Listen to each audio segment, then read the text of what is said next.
Well, howdy, folks. It's your old pal Merle the Hillbilly, and I reckon it's time for another Blood Kirtland story.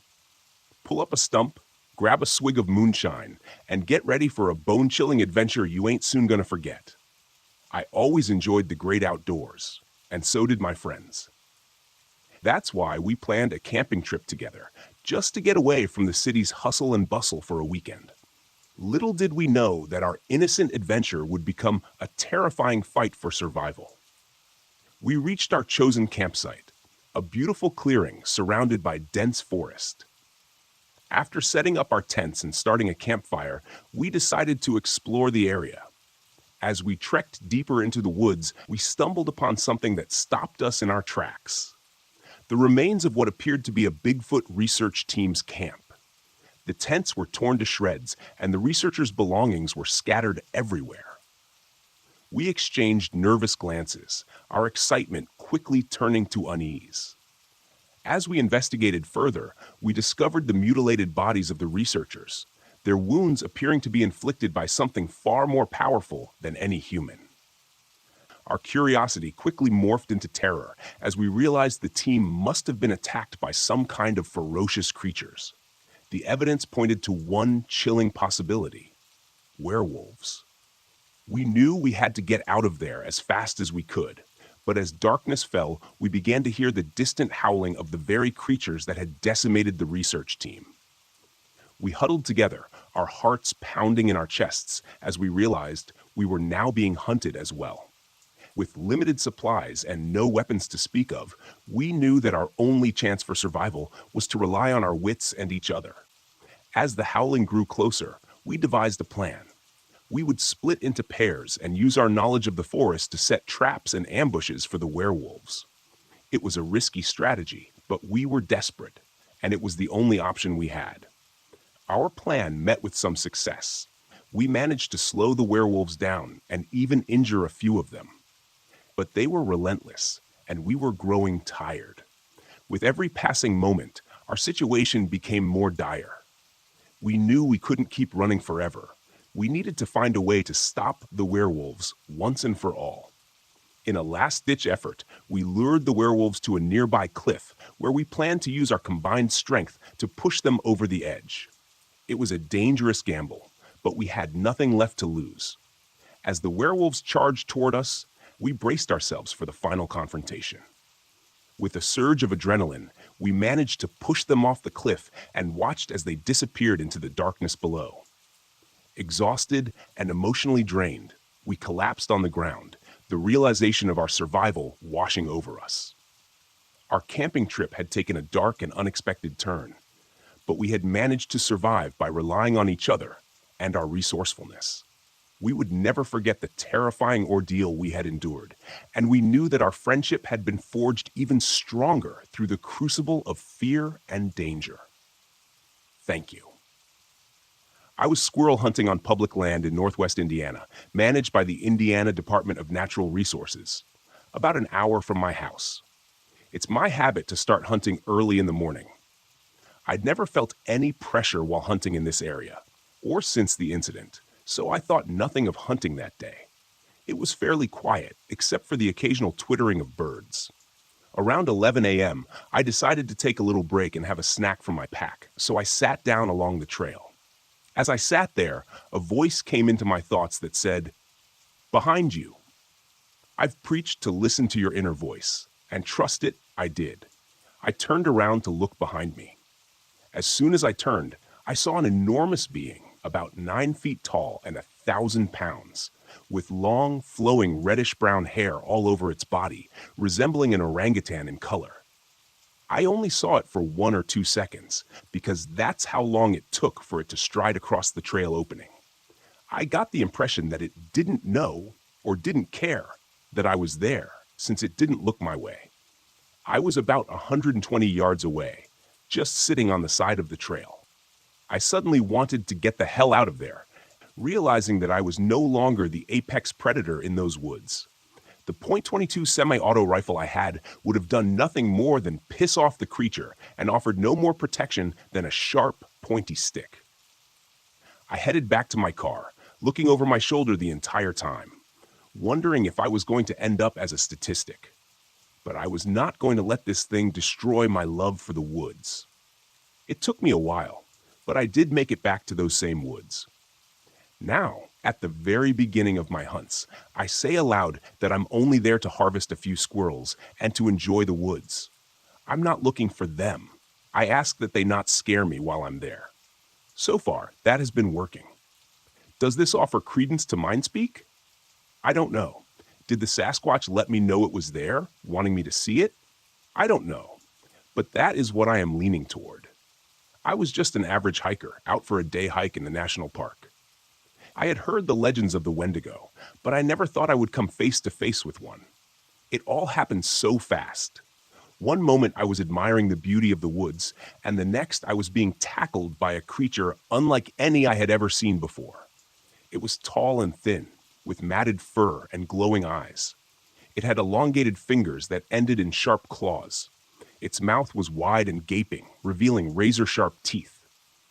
The creature dragged me deeper into the woods, away from the trail. I struggled and fought, but it was no use. It was too strong. It pinned me to the ground and began to feast on my flesh. I remember thinking that this was it. This was the end. And then everything went black. When I woke up, I was in the ranger station. Park Ranger Harold was sitting next to me. He was the one who had found my body and brought me back to civilization. "You're lucky to be alive," he said. "I found you just in time, but I'm afraid the creature got away." I felt a surge of fear and anger. How could this have happened? How could a creature like that be roaming free in the national park? Harold must have sensed my emotions because he quickly added, "Don't worry, we'll take care of it now." I've already reported the incident to my supervisor, and he's sending out a team to track and capture the creature. But as it turns out, the supervisor had different plans. He didn't want to call the police because he feared that if the public found out about the creature, the national park would be shut down. So instead, he tasked Harold with finding and killing the creature himself. Harold was reluctant to accept the mission, but he knew he had no choice. He was the only one with experience tracking the creature, and he couldn't let anyone else get hurt. So he went into the woods, armed with only a rifle and a determination to take down the monster. It was a cold and dark night when Harold finally caught sight of the creature. He raised his rifle, took aim, and fired. But the creature was fast and agile. It dodged the bullet and tackled Harold. The next morning, another ranger went to investigate and found only Harold's radio. They searched for him, but never found his body. It's been days since Harold went missing, and the creature still roams free. I can't help but think that I was the one who brought this curse upon us all. If I had only stayed on the trail, if I had only ignored the legends, Harold would still be alive. But now, it's too late. The creature is out there, and it's hungry. I can only hope that the next person who crosses its path is luckier than I was. First of all, sorry for my English. I am from Austria, and it isn't very easy for me to write or speak English. I had nothing to do with any kind of cryptid animals ever, and I had never heard of most of them, especially not Mothman. That is, until May of 2017. I visited my aunt in Nielsville, Ohio. It was my first visit to the United States, and I have to say, I liked it. It was nice. On the fourth day of my stay, I was hiking around because the nature in that area is really beautiful. There's also a nice forest in that area that I decided to walk through for a little while. It wasn't night. It wasn't dark. It was the middle of the day, and I was on my own. That's when I noticed a funny smell. It smelled like there was a rotten animal nearby, but it also smelled strangely like heated chocolate. Don't ask me. I know it sounds weird. I started looking around because the smell was so strong that I thought something must be going on. I hid behind some rocks when I heard branches cracking to the north of me. I was afraid of bears, even though I was told there are no bears in the area and I shouldn't be afraid. But I couldn't help myself. 30 seconds after I started hiding, I saw something, kind of tall, like myself, I thought. But I wasn't sure. At first, I thought it was a standing bear, because I'd seen that on TV several times. But the noises that animal made weren't bear-like at all. It sounded like air, like someone using a really big fan. I can't explain it better due to the language barrier. That was the only noise it made, this occasional flapping. After I hadn't seen or heard anything for 5 minutes, I decided to leave my hiding spot and walk away. After approximately 15 minutes of walking back the way I came, I heard those flapping sounds again and immediately ducked. I snuck behind the next tree. This time, I saw the thing. It was around 20 meters away from where I was, and I couldn't quite believe what I saw. What I saw looked like a large dude, maybe 7 feet tall, in a suit. He, or it, was kind of furry and wore a cape or maybe wings of some sort. Hard to say. The thing had antennas attached to its head and also appeared to be wearing some kind of night vision goggles, even though it was day. It moved quite fast, and every time it shifted, the cape occasionally made those flappy noises. It disappeared after about 10 seconds. When I told my aunt about it, she laughed it off and told me it sounded like I was describing the Mothman, a common legend in some areas. It was just today that I remembered the Mothman and looked it up. And what can I say? The thing I saw absolutely looked like the Mothman. Of course, it could have been some guy. Maybe. But the question is, why would he walk around there, make those sounds and all? And what about the smells? Anyone else experienced stuff like that or knows what I'm talking about? As a park ranger, Sarah had heard plenty of stories about Bigfoot sightings in the area. She always dismissed them as nothing more than tall tales. Until one night when she had an encounter that she couldn't explain. Sarah was doing her rounds, checking the trails and campsites, when she heard a strange noise. It was a low, guttural growl that made the hairs on the back of her neck stand up. She shone her flashlight around, but couldn't see anything in the darkness.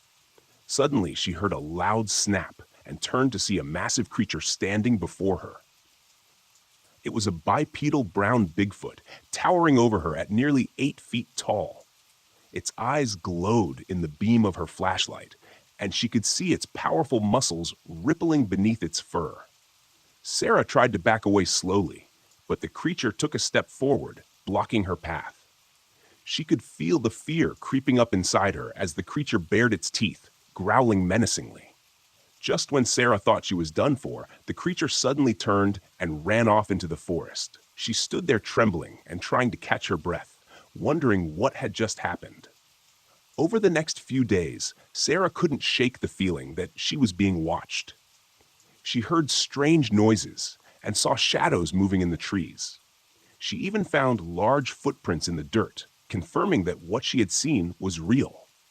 Finally, she decided to do some research on Bigfoot sightings in the area.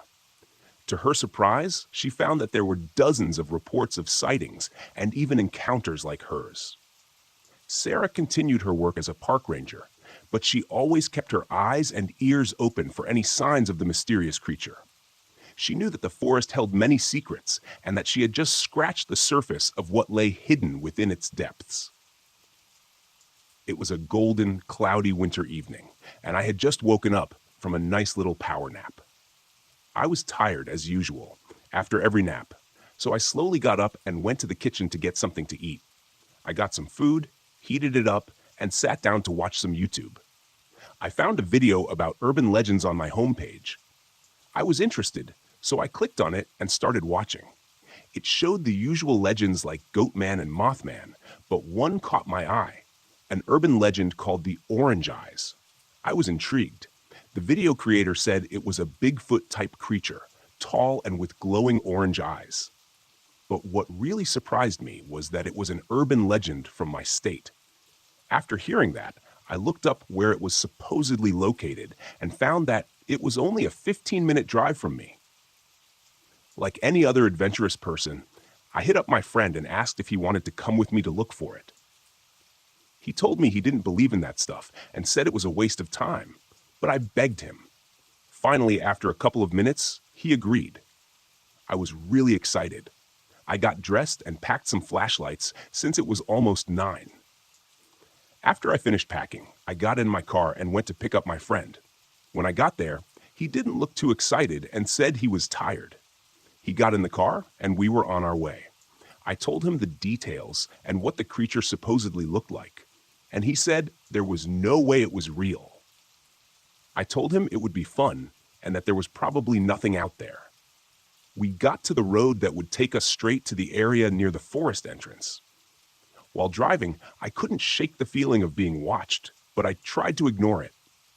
We got to the entrance, and I handed my buddy a flashlight because it was pitch black outside. I asked if he was ready, and he said he was good. So we started the nightmarish journey into the forest of the Orange Eyes. We walked for a good hour or so without anything happening.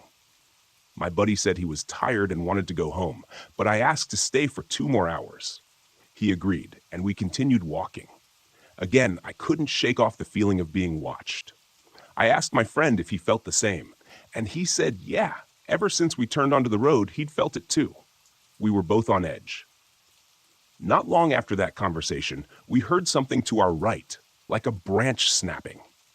We both jumped and pointed our flashlights toward the noise. To our relief, it was just a little deer. We joked around for a bit about who jumped more. In the middle of our joking, we heard heavy breathing coming from our left. We stopped and listened closely. It was real. I didn't want to shine my light in that direction, but I tried to see if I could spot anything. I wish I hadn't looked, because what I saw would haunt me forever. Standing behind a tree was a 10-foot creature, one of its glowing orangish-red eyes peering around the trunk. I was frozen with fear. I looked at my buddy, and I could tell he saw it too. I told him we had to leave, now. We agreed to run on the count of 3. I started counting, but didn't even get to 2 when I felt warm breath on the back of my neck. I screamed, "Run!" and we took off at a dead sprint. As we ran, I heard the trees shaking and felt the ground trembling. My lungs were burning from the cold, thin air. We ran for what felt like hours until we finally saw the car. I reached into my pocket, grabbed the key, unlocked the door, jumped in, and started the engine. I threw the car in reverse so fast I felt like I could be a stuntman in a racing movie. I whipped the car around, slammed it into drive, and floored it down the road, never looking back. Once we felt far enough away, I eased up a bit. I asked my buddy if he was okay, and he said he was fine. On the drive home, all I could think about was how close that creature had been, close enough for me to feel its breath. I dropped my friend off and told him to stay safe. When I got home, I took everything off, showered, and went to bed. The next morning felt normal, almost like the previous night had been a bad dream, until I saw my backpack. It had a big slash across it, probably from the creature or a tree branch while we were running. I called my friend to check on him and continued my day.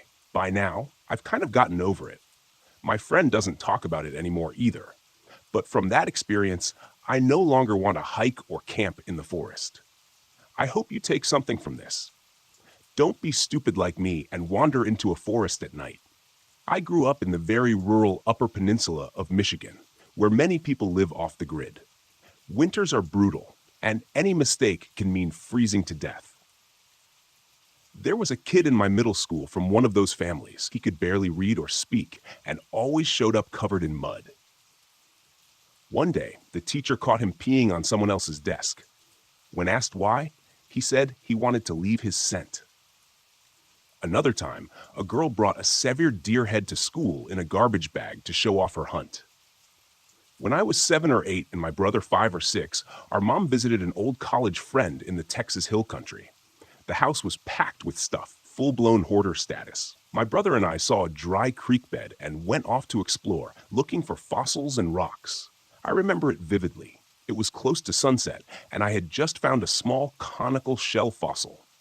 As I was admiring it, the most frightening noise pierced the air, a mountain lion's scream. I looked at my brother. His face was frozen in terror, just like mine. I said, "We have to get out of here now." I dropped the fossil, and we ran back to the house as fast as we could. I will never forget that sound. There's a place way out in West Texas where my wife and I camp. It's riddled with mountain lion tracks, scat, and sounds. After exploring, I realized it's perfect for them. Plenty of food, water, shelter, and extremely remote. A spring flows from the rock, supporting cottonwood trees and tall grasses. It's not a place I would go for a nighttime stroll. Cats could ambush you with ease. On the coast where I live, the surf lights up with bioluminescence during summer when the conditions are right. One night, when the surf was calm, my buddy and I went shark fishing. I was kayaking bait out 400 to 500 yards, and every paddle stroke lit up the water bright green. It was one of the brightest bioluminescent shows I've ever seen. As I paddled, admiring the glow, I noticed something else lighting up the surface, heading straight for me. In the moonlight, I saw a dorsal fin cutting through the water. Oh no, this isn't happening. I was a sitting duck, only a small knife and paddle to defend myself. I started paddling as fast as I could, hoping to beat it to shore. Impossible. I'm about to have to wrestle a shark. I hear a blast of air, the exhale or inhale of a dolphin. It turns a few feet away from me and heads off. I still paddled my ass back to shore in a hurry. We ended up catching some nice sharks that night. I've seen lights in the night sky on 2 different occasions that none of us who saw them can explain. Pretty bizarre. Both instances, the lights looked close, as in well within the lower atmosphere. About 15 years ago, I traveled to Spain with my best friend. We were both around 20 at the time, living the carefree young adult life. Just 2 guys having a great time. We were in a warm country with no carefully filled itinerary whatsoever, just living in the moment, doing whatever we felt like.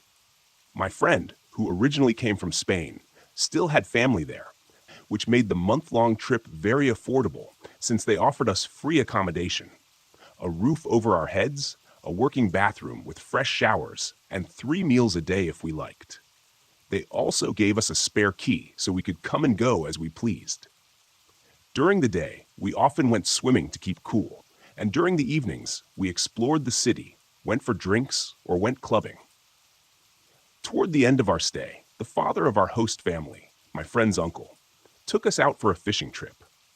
We had a lot of fun at sea, although the trip was cut short because we had a bit too much fun consuming beers.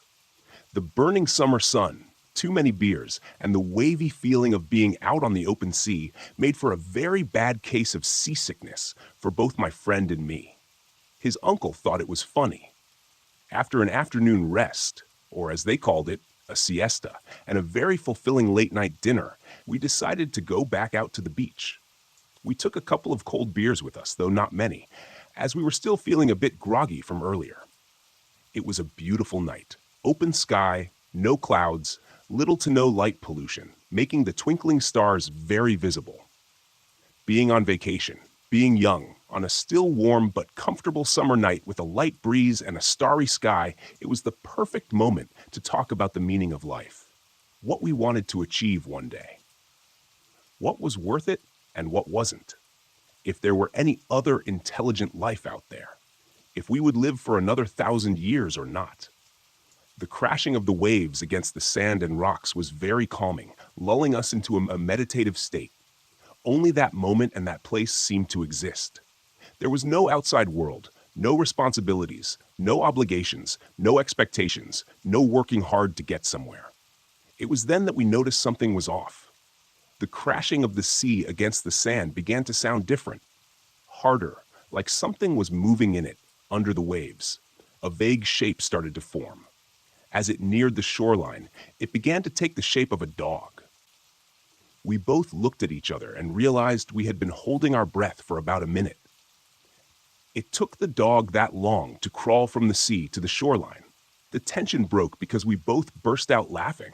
We had been so easily startled by something so innocent. But then my friend asked the question that killed the mood. Where did that dog come from, though? There was no one around, and we never saw any dog go into the sea. Neither had we seen any dogs swimming.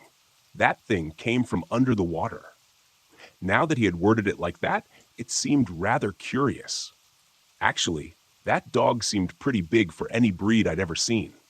As it crawled along the beach, illuminated only by the first quarter moon, it looked the size of a small horse, but with the shape of a dog or wolf. It had matted fur, very prominent bony joints in its knees and elbows, and walked awkwardly. my friend and I debated whether we should follow the beast. We decided we actually wanted to find out what it was. I took out my phone and started to film it, for as much as a 2008 smartphone could capture in the dark. By the time we reached the spot where it had emerged from the water, it had already reached the sand dunes and disappeared into them. We saw it had left tracks and decided to follow them into the dunes. We weren't prepared for what we saw next.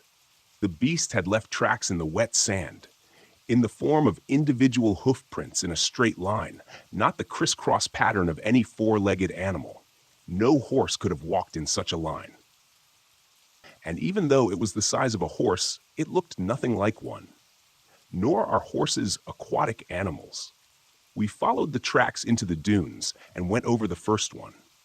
That's when we saw the beast standing about 10 meters away from us in a patch of moonlight.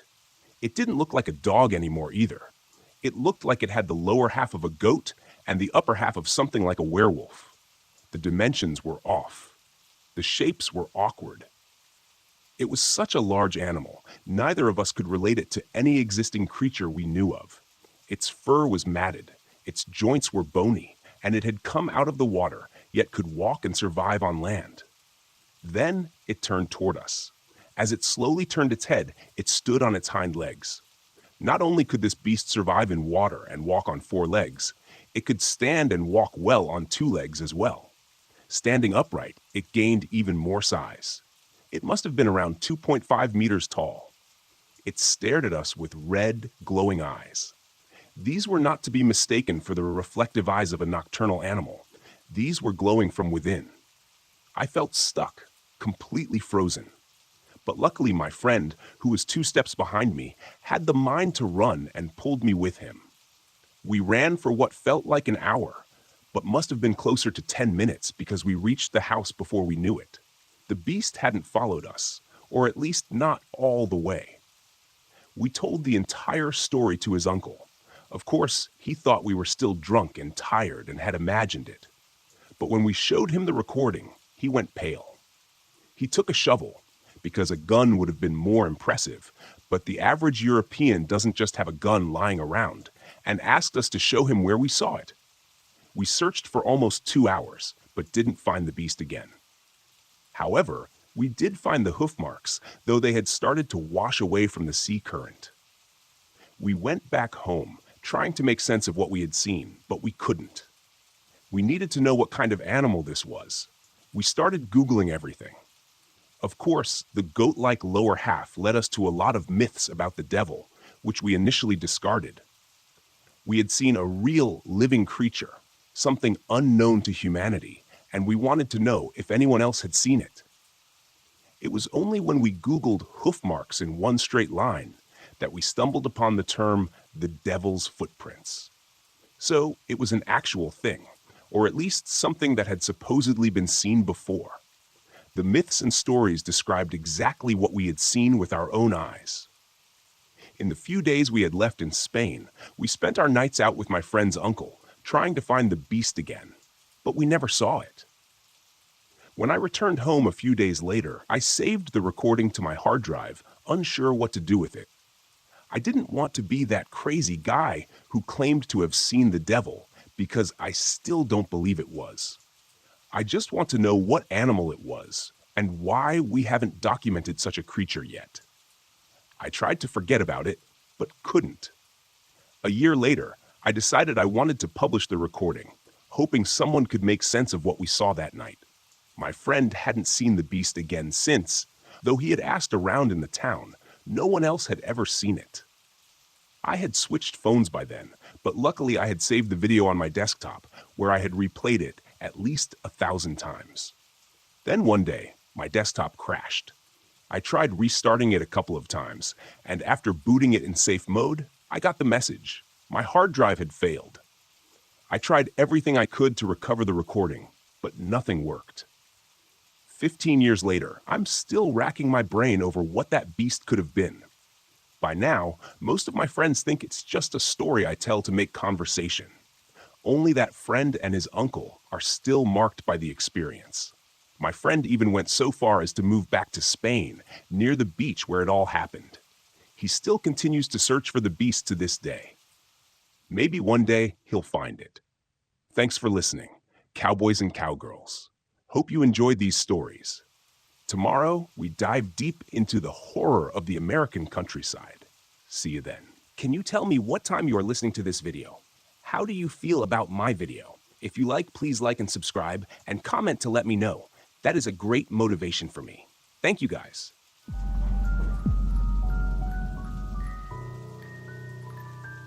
Clay y'all, Merle Hillbilly here. And I got stories so creepy they'll make your knees knock. So put on your best flannel shirt and grab a jug of moonshine, because we're about to venture into a world of pure terror. When I was younger, I used to go to a place called Desolation Wilderness near Camino, California. It was the perfect place for camping and fishing. Realizing that it had been a few years since my last trip, I talked a friend of mine into going camping and fishing. We managed to talk another friend into coming with us, and then we were off. We arrived around 1 p.m. and decided to hike upstream from a place called Wrights Lake. When we found a good spot, we would set up camp. After walking for a couple of hours, a ranger found us hiking and told us that we actually weren't even technically in Desolation Wilderness yet, and that we needed to keep hiking a bit longer. I started tearing down the camp, but I guess the other two guys were not as enthusiastic about the trip as I was. They left for Placerville to find a hotel room. When they left, I hiked up a bit farther, but I started to worry about the amount of time I had to find a place and set up my camp before dark. As I hiked, I tried to remember the ranger's instructions, but I ended up getting lost. Finally, I found a granite cliff with a stream that had a beautiful pool of water and was right on the tree line. I thought it was perfect, so I set up camp and started fishing. When the sun had set and the sky was dark, I decided to go to sleep. Cozy in my sleeping bag, I started to drift off. But then, I heard something growl outside my tent. I grabbed the .45 compact handgun from its case and looked down through the screen on the front of the tent. From where I was standing, I could only see a dark figure, about 4.5 feet tall, standing near the trees. Thinking it was a bear, I started yelling, hoping to scare it away. It didn't move, so I fired a shot at a dead tree nearby. That startled it, and it ran back into the forest, but to my surprise, it didn't go very far. I climbed back into my tent, then I heard crashing sounds. It was the sound of rocks falling off the cliff and hitting the pool below. This was unnerving. I climbed out of my tent a few times, but I couldn't see anything, even though the moon was bright and the white granite rocks reflected its light. Crashing rocks hit every few minutes until around 2 a.m. Then it stopped. But I heard something rustling just outside my tent. I yelled at it and tried to scare it off, but instead of leaving, I heard a very deep growling sound in return. At this point, I didn't want to wait until it got too close. So I got out of my tent and looked around. Nothing. I decided to shoot the tree again to see if the creature would react and run back in the forest again, just like the first time. But it stopped again. As I listened to the sounds of its movement, I realized it was running on 2 feet. This was not a bear. I didn't want to go back into my tent. I grabbed my sleeping bag and moved over to the middle of a big slab of white granite nearby. I felt safer. I knew the forest was farther away from me, but I could still hear the noise of rocks crashing. I prayed the sun would come up soon. At about 4:30 in the morning, I was awoken from my light sleep. I looked back at the trees but didn't see anything. Then I looked back over at my tent. There it was, standing at the side of my tent. I panicked, picked up my gun, and shot at the side of the creature, but it didn't flinch. Then, with giant steps, it walked toward me. I shot at it again. I wasn't sure if a .45 would even stop such a beast, but it was my only hope. After the second shot rang out, it ran off into the trees.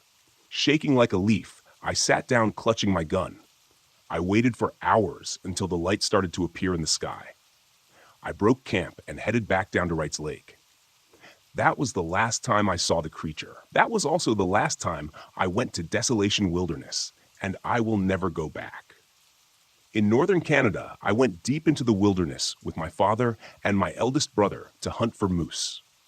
We left in the early morning just before sunrise, trying to cover as much distance as possible before nightfall. We traveled winding rivers and had to repeatedly portage over rapids all day. We decided to set up camp just over halfway to our destination. My father figured that we'd make the rest of the journey tomorrow. When everyone bedded down for the night, I decided to go grab some firewood and relieve myself down by the bank of the river, just out of reach of the light from the campfire. Out from the tree line, about 15 yards away, I could hear rustling in the bushes.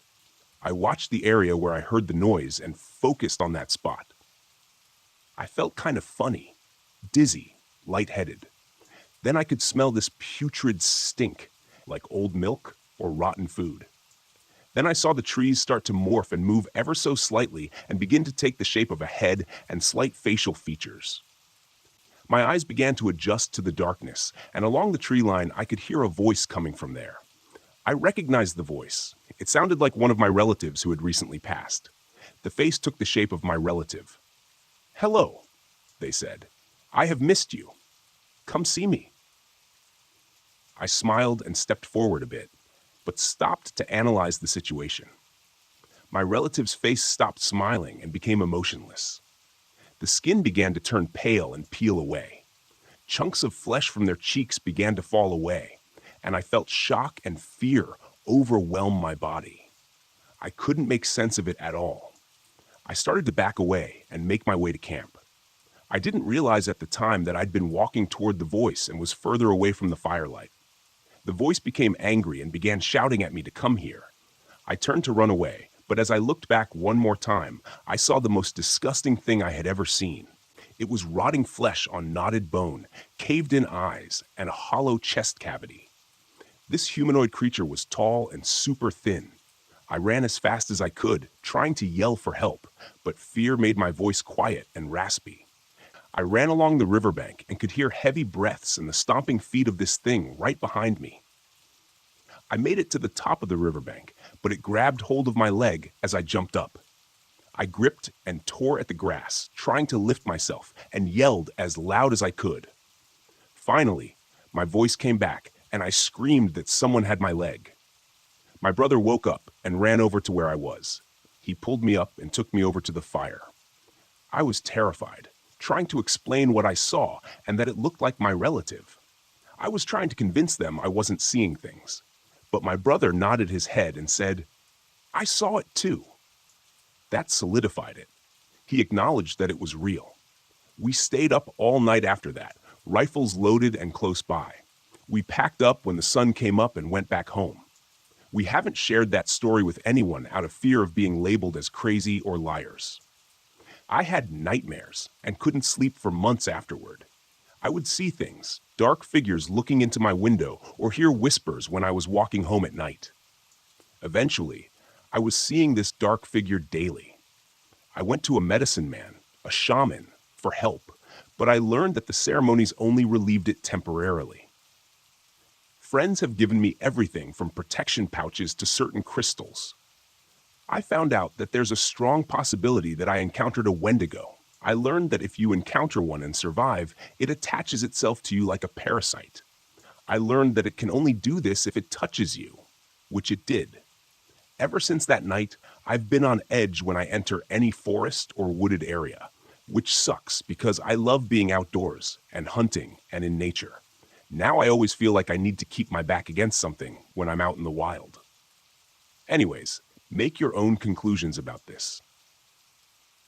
I've paid a price for being an ignorant child to the stories of old. They are real. I can attest to that. Stay safe, everyone. This story happened to a friend of mine, and I share it here with his permission. My friend described what he experienced as follows. In 1986, there was no electricity or road in the village. The villagers had to go to Elazığ, a city in Turkey, to meet their needs.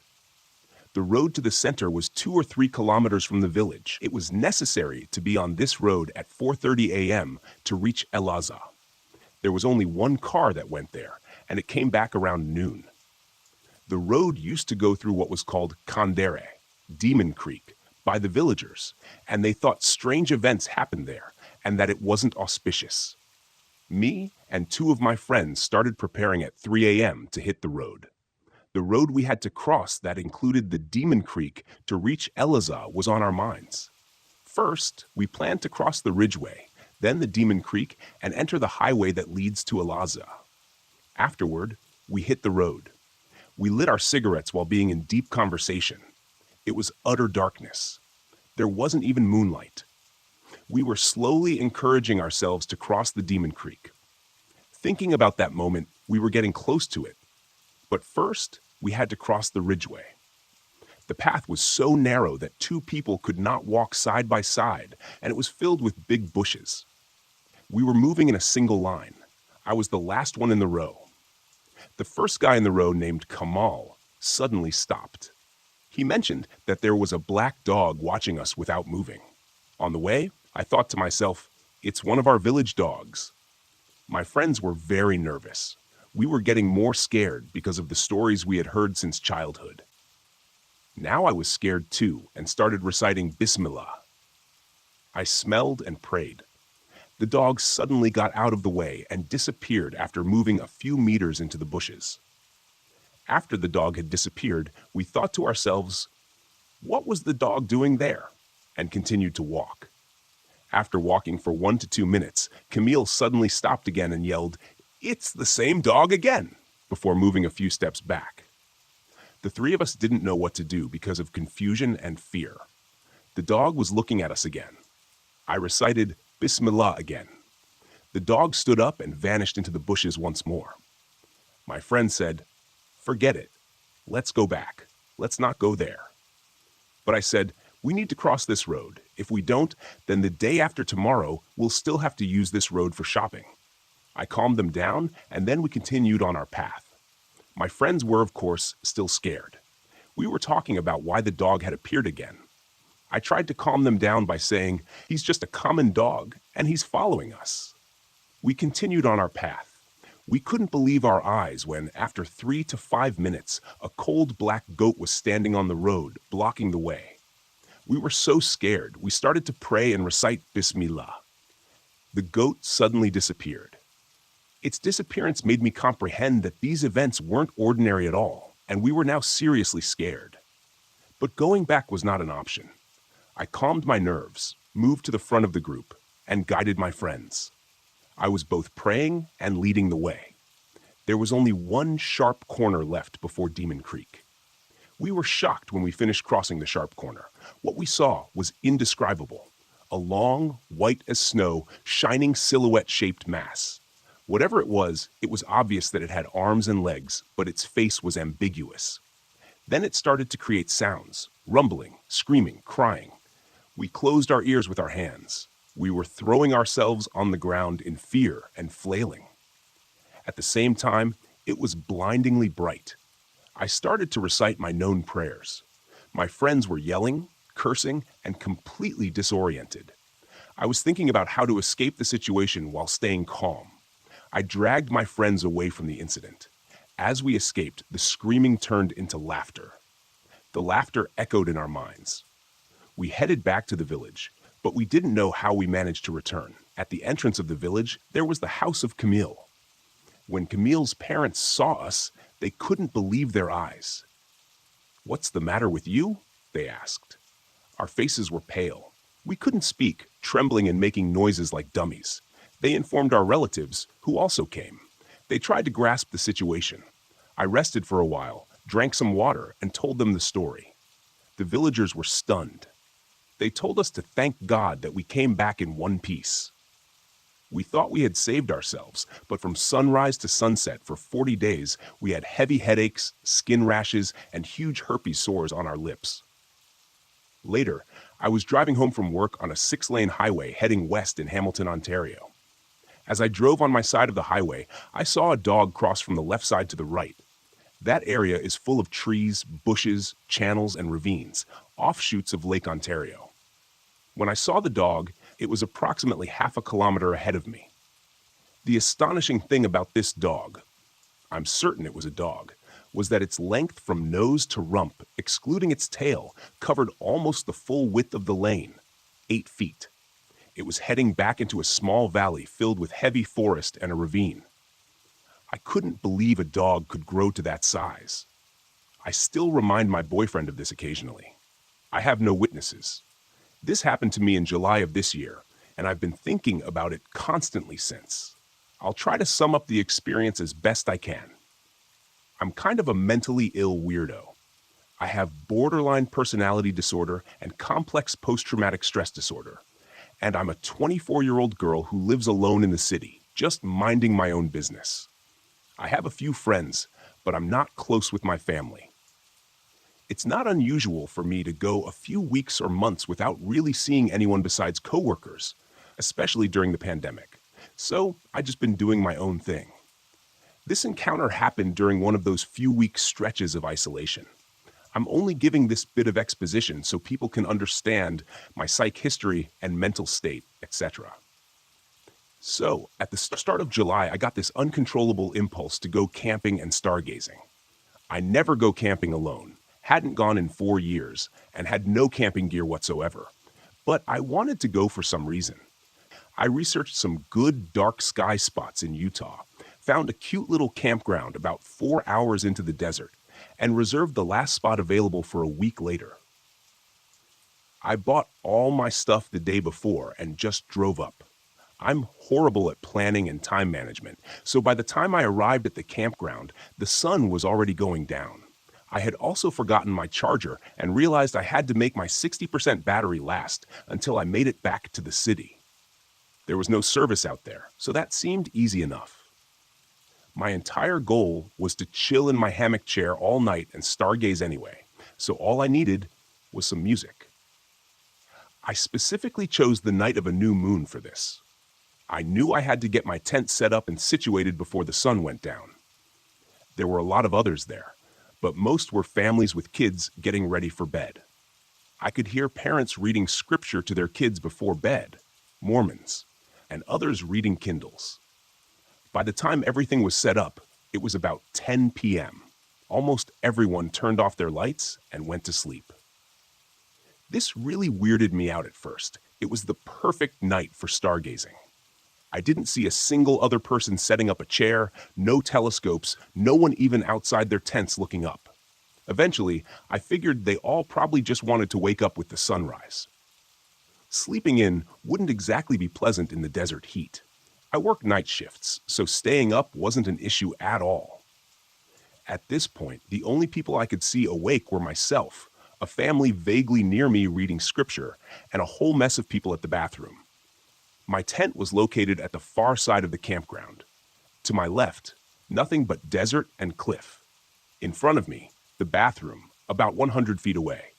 Behind me, and to the right, the rest of the campground. There was another bathroom on the far side of the campground behind me, probably around 700 to 900 feet away.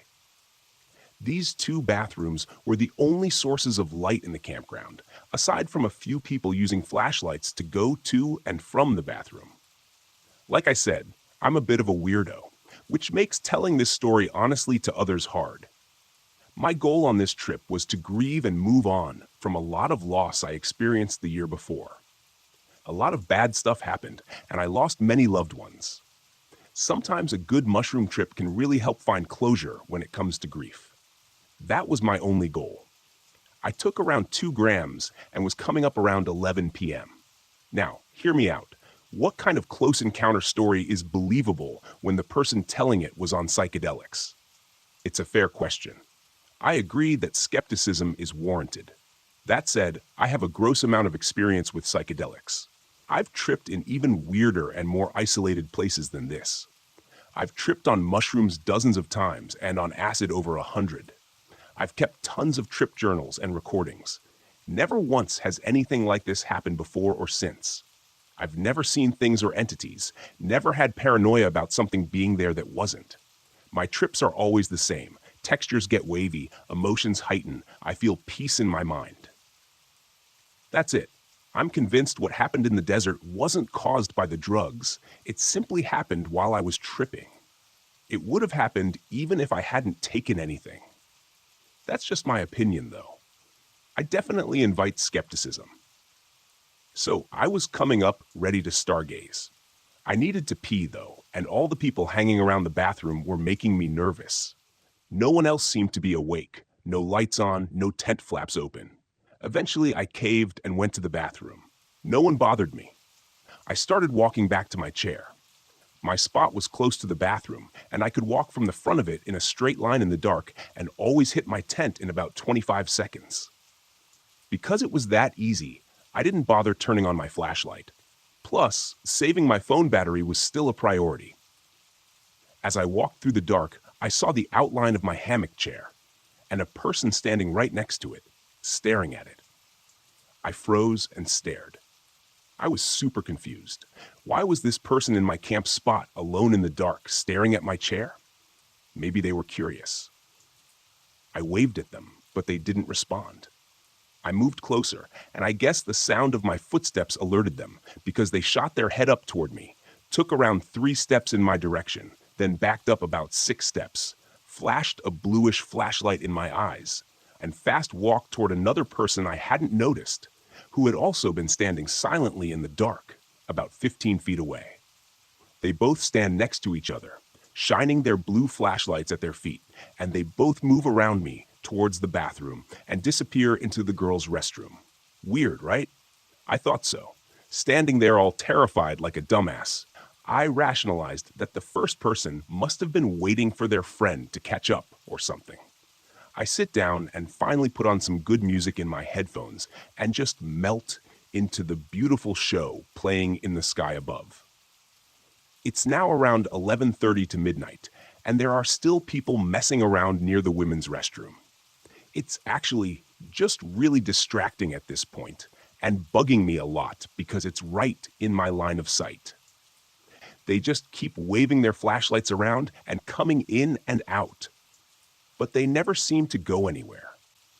They'll walk out of the restroom, turn their lights off, and just walk into the dark without their lights to guide them. They usually either walk behind the bathroom where I can't see them, or off to the left side into the dark where there are no camp spots. I notice someone is standing next to me. I tear my headphones out and shoot my head to my right. There is a silhouette of a person standing about 7 feet from my chair. I am frozen and spooked pretty bad. They take around 2 or 3 steps towards me, then back up again around 6 and walk around me and away into the dark with no flashlight, away from me in the bathroom. Now I'm spooked. I don't think it's anything supernatural right now, but I definitely think it's some people up to no good. The nearest city is hundreds of miles away, and we aren't far from any civilization out here. If these were people trying to hurt me, they could do it rather easily. I stay in the chair for now, but I keep my headphones off so I can hear the environment around me. My head is now on a swivel, but I'm still trying my best to enjoy the night.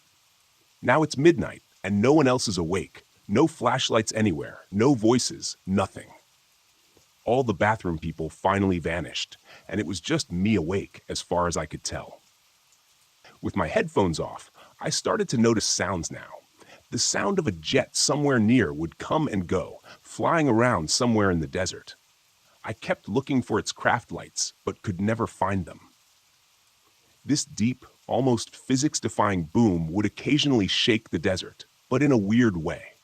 When I heard and felt it, I would feel my body tense and shake with it in the air too, but never the ground. It's weird because it sounded as if it was coming from the ground itself, not the air. I would also hear what sounded like laughter coming from the desert to my left, the portion with no camp spots or people. I'm still at this point just chilling. I'm obviously starting to suspect some weird shit, but for the most part, I'm chilling and enjoying the night. Then, orbs in the sky. I practically shit myself when I saw this. Above one of the cliffs far out on the horizon, a little swarm of glowing orbs appeared. They were almost dancing around one another. I remember this moment very, very clearly, and I remember seeing them and thinking, I can't explain that. What the fuck is that? There is nothing I could imagine that could move like that. Not even drones. I won't record this, I promise. It would ruin it, and I want to see it through. I remember thinking that last part very clearly, out of nowhere, and I thought it was weird how specific it was in my mind. I hadn't even thought to record it in the first place, as I just noticed it. But here, I was making a promise to myself that I wouldn't even try, no matter what would happen. Another cluster of orbs appears in the sky to my right, and almost simultaneously, the orbs to my left instantly shoot across the sky to join the other orbs. I start smiling like an idiot. This is it. The thing I've been staring at the sky looking for my whole life. The thing I stopped believing in for decades because I never saw it and let the world convince me that it was just as boring as it appeared, and never once allowed myself to think it could actually be more than that. And the proof of that was finally staring me in the face. I had to keep checking in with myself, being like, this isn't the shrooms, right? No, it's definitely not. I see that, and I know I'm not hallucinating. I probably went through that little personal questioning close to a dozen times over the course of the next few minutes. The jet sound comes back, and it's much louder now. I can actually see the aircraft lights now too, flying directly overhead, but they aren't blinking like usual. They fly into this dark cloud in the sky I hadn't noticed before, and vanish along with the jet sound. The orbs continue playing around each other until they vanish too. All in all, I'd say this lasted for like an hour. It's now around 1 a.m., and I really gotta pee. Obviously, I hold it as long as I can because I am witnessing the single most special thing I'll ever get to see right in front of my eyes. But eventually, I break and just want to get it over with. So, I'm a trans woman. I wouldn't even bring that up if it didn't have some sort of relevance to the story. To be honest, I look and sound exactly like a girl. It's pretty much impossible for people to tell I'm not cis, and I haven't been clocked in a long time.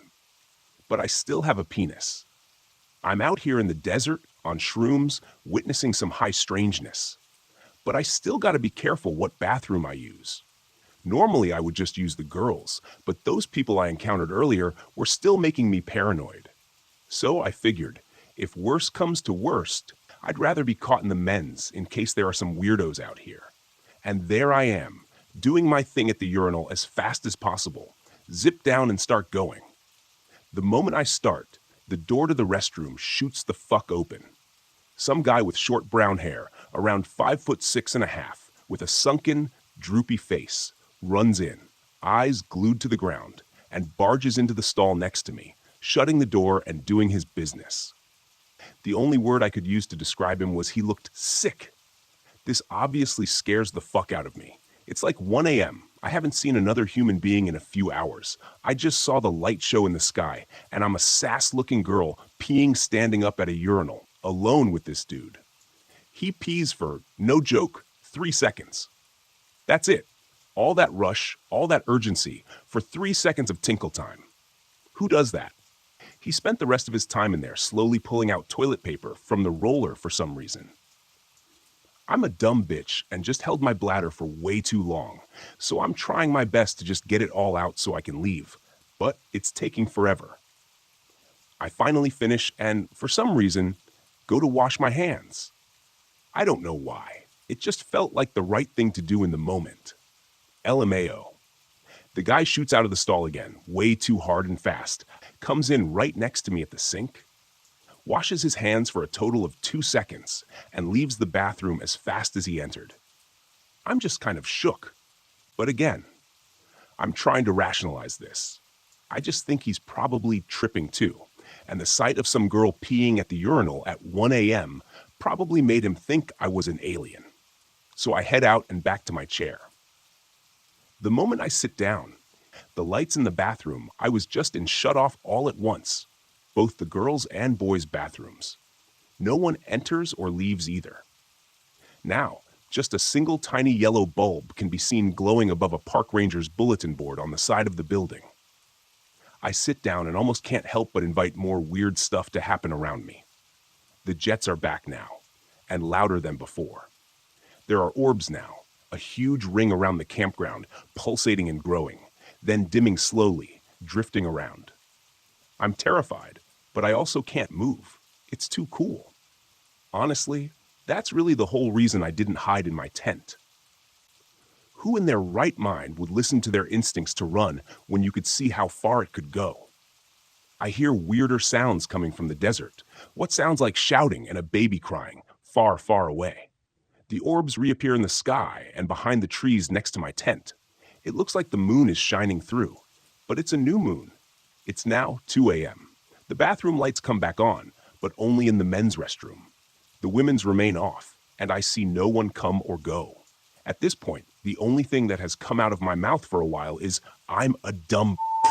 Why am I doing this? This is terrifying, and I'm dumb for just letting it happen. I'm very aware of my desire to run and give in to the fear, but that's highly outweighed by my curiosity. At least it was. Until a person came from seemingly nowhere with no flashlight and no clear direction. They walked in front of the bathroom, and it was terrifying. Normally, that wouldn't be scary. It's just a person. But this person was easily 10 to 13 feet tall. The bathroom itself is around 13 feet tall, and this person's head was level with the top ventilation window. The crown of their head was taller than the building itself. They walked in front of the restroom and into the dark, and I shot out of my chair. The only thing I said was, "Nope, nope, that's my line. That's terrifying. Nope, nope," or something like that. As fast as I could, I ran into my tent and quickly zipped it up. There was no not running at this point. My sympathetic nervous system took over completely and was very adamant that I needed to hide. It's hard to describe what I felt, but it was the most primal fear I've ever felt. I have borderline personality disorder and complex PTSD, so I'm used to feeling a staggering amount of terror in my mind on a daily basis when my symptoms show up. But this was on a whole other level. It was like some deep animal part of me understood the moment I saw them that I was no longer at the top of the food chain. Another ultra predator, much smarter than me, had just made itself known. My body tensed up like a wild animal at the sight of it. I felt truly humble and small in that moment and knew I was outmatched. They were now outside my tent, scurrying in non-circles. The sound of their footsteps gave way to the feeling of their voice playing side by side with my own inner voice. This is where it gets hard to explain. We talked, but talking isn't the right word. They communicated in pure concept and feeling. It was so subtle and instantaneous that it's hard to describe how obvious it felt, while also being so subtle it could almost be indistinguishable from my own thoughts or emotions. The things we talked about were rather personal, so I won't go into too much detail. I asked them about the jets, whether that was us, and if we were trying to find them. They said yes. I said, "But we aren't smart enough to find you guys." They said, "No, you are smart. You just aren't creative." They said they are scared of us too, but are much more aware of us than we are of them. They want to know us more, but it's hard. Too much complication. They cited me running and hiding as proof. I said, "That's natural. I'm still an animal with a nervous system hardwired for survival. Something new and unknown is going to do that to people, no matter how rational they try to stay." They said they liked me because I was honest about the fear. They were scared too. They want freedom, and they want that for us as well, but they aren't quite sure what to do, or at least they wouldn't tell me. Whenever I would ask their name or why they were here, they would deliberately ignore me. They also seemed to get a kick out of messing with me, also citing that as a reason for the contact. They did one thing that really stuck with me. They showed me that they have always cared and always will. It's hard to describe the feeling they gave me, but it really was unconditional love. They called me family and kept expressing their love for me. They told me that I chose this. I didn't really get that part, but when they said it, all these memories from my childhood flooded in. I'm still struggling to draw any connections. After a while, of course, I had to pee again. I did, and nothing happened. I went back into my tent, ate some trail mix, and recorded an audio note of what we had just talked about so I could remember as much as possible. Then I noticed the time on my phone said something like 11 a.m. My phone has never messed up like that before. Changed the time on me. It was a little validating to see, to be honest.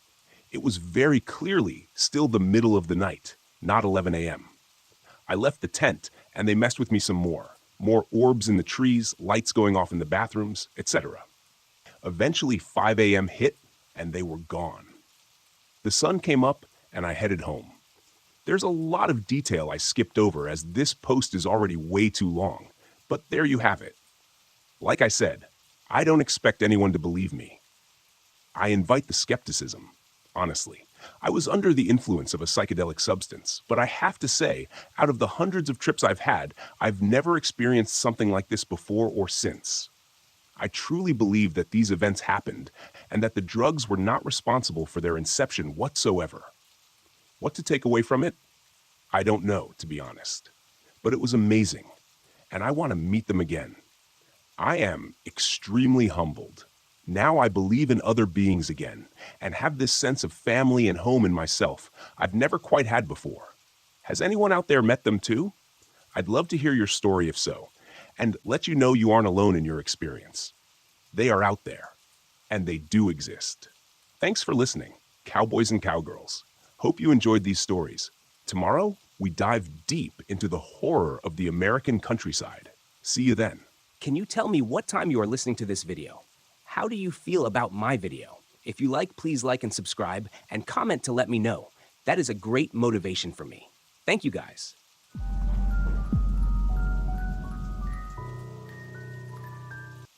I've been a fire lookout for about a year now. I spend most of my life alone in a small, window-lined, one-room shack atop a steel and wood-frame tower in the middle of the Great Smoky Mountains National Park. My only companions are my collection of cheap novels, a laptop computer with infrequent and unreliable internet service, and the two-way radio I use to communicate with the few nearby towers and ranger stations. Nearby is a bit of a misnomer, though. Using my high-powered binoculars, I can just barely make out Tower 12 on a clear day, situated several miles to my west. Tower 15, the next nearest to my location, only appears as a glint of sunlight to my east when the sun catches it just right. I've been told the Parks Department intends to put up some additional towers in this area as soon as it gets the necessary funding, which is probably no time soon. That's fine with me, though. I like the solitude. It helps quiet my mind, keeps the memories at bay. Mostly, I occupy my days either with simple maintenance in and around the tower or scanning the dense trees all around me for any signs of trouble. It's been a dry year, so the threat of fire is a constant one. This particular afternoon, I was clearing some brush from around the base of the tower that had begun to encroach on the fire road leading back to the nearby ranger station 20 miles away. Even with the heavy suspension of the government-issued Jeep, the road was a harsh ride at the best of times. I had just finished dragging some brush cuttings off into the tree line when the radio clipped to my belt squawked. Tower 9. This is Tower 12. Do you copy? It was Billy Johnson, my supervisor. Nice enough guy, I suppose. Tended to leave me alone most of the time. I straightened up and stretched my back, wiping the sweat from my eyes with my forearm and keyed the microphone attached to my shoulder. Go for Tower 9, I replied as I replaced the shears and bow saw into the small storage shed near the base of the stairs. John, do you have eyes on a bit of smoke north of your position? Stand by, Billy, I said, snatching up my water bottle and jogging to the metal staircase that wound its way around the tower. I didn't bother locking the 8-foot chain-link fence surrounding my little compound. Chances were, I'd be back soon enough. Reaching the top, I stepped through the trapdoor and onto the walkway that circled the cabin, closing it behind me. It was habit at this point. The last thing I needed was to take an errant step and tumble down through the open hatch. I'd probably end up breaking my neck. As I passed by, I reached into the open door of the shack and grabbed the binoculars hanging on a nearby hook. Rounding the railed corner of the walkway and turning my attention to the dark green blanket of trees stretching out before me, I saw the smoke almost instantly. A thin trickle of wispy white haze rose lazily above the canopy some distance off. Probably just some campers, I figured, though there weren't any approved campsites in that area. We always had more than a few folks each season who decided that camping off-trail in the deep bush sounded like quite a hoot. Most of them come back just fine, oblivious to the danger that this wilderness presents to anyone not adequately prepared. Some of them have to be brought out by search and rescue. Some of them just don't come back. A ranger or a random hiker might occasionally come across the deserted remains of a campsite and report it in. Those are the spooky ones, the ones where people just vanished and left behind a perfectly set up campsite. No explanation, no clues, just a deserted clearing, often with perfectly intact tents and personal effects. But there are bears and mountain lions, along with a handful of lesser predators that roam these forests, and sometimes they get hungry enough to stalk and even kill humans. And that doesn't even take into consideration the much more likely scenario: folks stepping out of their tents at night to take a piss and very quickly getting lost. Most humans aren't suited to survival in the wilderness, unfortunately. My radio squawked again. "Tower 9, what's the word?" "Yeah, I see it, Billy. Looks to be a couple of miles due north of my tower." "What's your plan?" he asked. I knew what he meant. Keep an eye on it and hope for the best, or take a trip over and investigate. After a brief pause, I sighed with resignation. It's probably just a campfire, but I guess I better head over and take a look to be sure. I didn't relish the thought of trekking to that area of wilderness, to be honest. It was the only area I hadn't explored during my time here.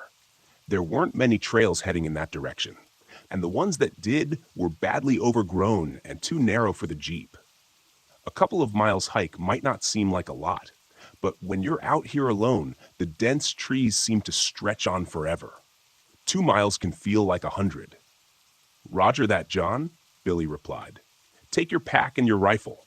Check in periodically." "Will do. Tower 9 out," I said, replacing the binoculars on their hook and shouldering the red canvas backpack waiting dutifully in the corner chair. I grabbed the rifle from its rack over the doorframe, checked to make sure it was loaded, and headed out.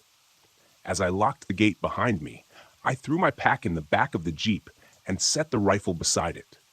The Jeep wouldn't get me too far before the brush made the trail impassable, but if it saved me even half a mile of hiking, it was well worth it. The sun was still high in the sky. I had plenty of time to get there and back before dusk, as long as I didn't dawdle. I started the engine and turned the wheels toward the unmaintained trail to my right. After only a few moments, the trees and canopy obscured any trace of the watchtower behind me. I was actually able to push the Jeep farther than expected. A pleasant surprise. I was probably a mile along the trail before it bent, and a massive pine lay across the path, much too large to go over. The dense underbrush around me ruled out the possibility of going around. I immediately lamented not bringing the chainsaw. Cutting it up and winching the pieces out of the way wouldn't have been too difficult and would have saved me a ton of trouble. With a quiet curse, I stepped out of the Jeep and grabbed my gear from the back seat. I smiled to myself as a quote from a certain fictional adventure-seeking archaeologist suddenly came to mind. "We walk from here." Making sure to mark the location of the Jeep on my handheld GPS, I stepped over the thigh-high tree trunk and continued along the path. According to my earlier estimate, the trail was heading in the direction of the smoke, which was a blessing in my book. The less time I had to spend bushwhacking, the better. The trail continued to narrow, as I expected, and before long, I was brushing branches and leaves with my shoulders as I walked. The trees, which had been alive with the cheering and chirping of animal life near the tower, now seemed muted. The forest around me was growing denser, feeling oddly claustrophobic at times. Billy checked in a few times, and I updated him on my progress, promising to maintain regular contact. He advised me that a weather relay from the ranger station had reported an approaching storm, likely to reach us before nightfall. A quick glance at my watch made me wince. I had already spent more time than I'd predicted. Maybe it was best to turn around and head back. The last thing I wanted was to get caught out here overnight with minimal supplies and a rainstorm. I wasn't worried. but it sure wouldn't be comfortable. If I'd been farther from my destination, I probably would have turned back right then. I wish I had. Within another 20 minutes, however, I smelled the faint scent of a wood fire. Not strong, but definitely there. I was even more certain of what I'd find when I reached them. When I stepped out of the now almost non-existent trail, I found myself in a sparsely treed area amidst a dozen or so wooden shacks, and I halted in surprise. I had reached the base of a hilly rise covered in heavy forest, and these old, forgotten cabins looked like they had belonged to some sort of small settlement. Perhaps an old logging camp, I thought. I didn't know this place even existed, and made a mental note to research it when I got back to my tower. I keyed the microphone. "Tower 12, this is John. Do you copy?" Billy replied, his voice staticky and distant. "Hey, John, Tower 12, what's your status?" I frowned and looked around at the towering trees all around me. I suppose I was asking more out of the portable radio than was reasonable. I was lucky I still had any signal at all. "I found what looks like an old logging or trapping camp," I said, meandering among the decaying and derelict cabins. Most had collapsed roofs and were barely standing. "The campfire has to be nearby. I'm going to take a look around a bit more." There was a pause before Billy spoke again. "What's your current location, John?" I glanced at my handheld GPS and relayed my position. Another pause. "John, I think you should probably just turn back. Come back, okay? You don't have many more hours of daylight left, and that storm looks like it's getting worse." Something in his voice sounded off, but I couldn't quite place it. Nervous, maybe? I couldn't blame him. My safety was his responsibility, and the idea of one of his lookouts being caught out in a storm overnight probably didn't sit well. Coincidentally, it didn't sit well with me either. "You may be right, Billy," I replied, turning around and casting my eyes over the area. "I'll just head—" I stopped as my eyes caught sight of a bright yellow nylon tent just beyond the last of the structures. "Repeat your last, John." I didn't get that. "Stand by." "Tower 12, I said absently, making my way toward what I now realized was a small cluster of 3 modern tents situated around a central fire ring. The fire had been completely extinguished, but the embers still smoldered lowly, the source of the smoke. I looked around for the campers. Nothing. No one in sight or earshot. Sleeping bags and electric lanterns were still inside the tents, though I couldn't find any backpacks or supplies. "Hello?" I called out, turning in a circle. "I'm with the Forest Service. Is anyone here?" Nothing. Just the muted echo of my own voice. I was about to dump some dirt on the remaining embers of the campfire and call it a day when I noticed the narrow footpath leading toward the slope. In the soft dirt were clearly recent footprints heading away from the camp. I keyed the mic again. "Tower 12, this is John. I found the source of the smoke. It's a campfire, all right?" "Nothing to be concerned about," Billy answered almost immediately. "Roger that, John. Head back home." I paused a moment, curiosity pulling me toward the footpath. "I'll be heading back shortly, Billy. Just want to check something out first." "I wouldn't screw around out there, John," Billy replied, an edge to his voice. "Better head back now so you can beat the storm." His last sentence didn't exactly sound like a suggestion. Something had him rattled. I hesitated before answering.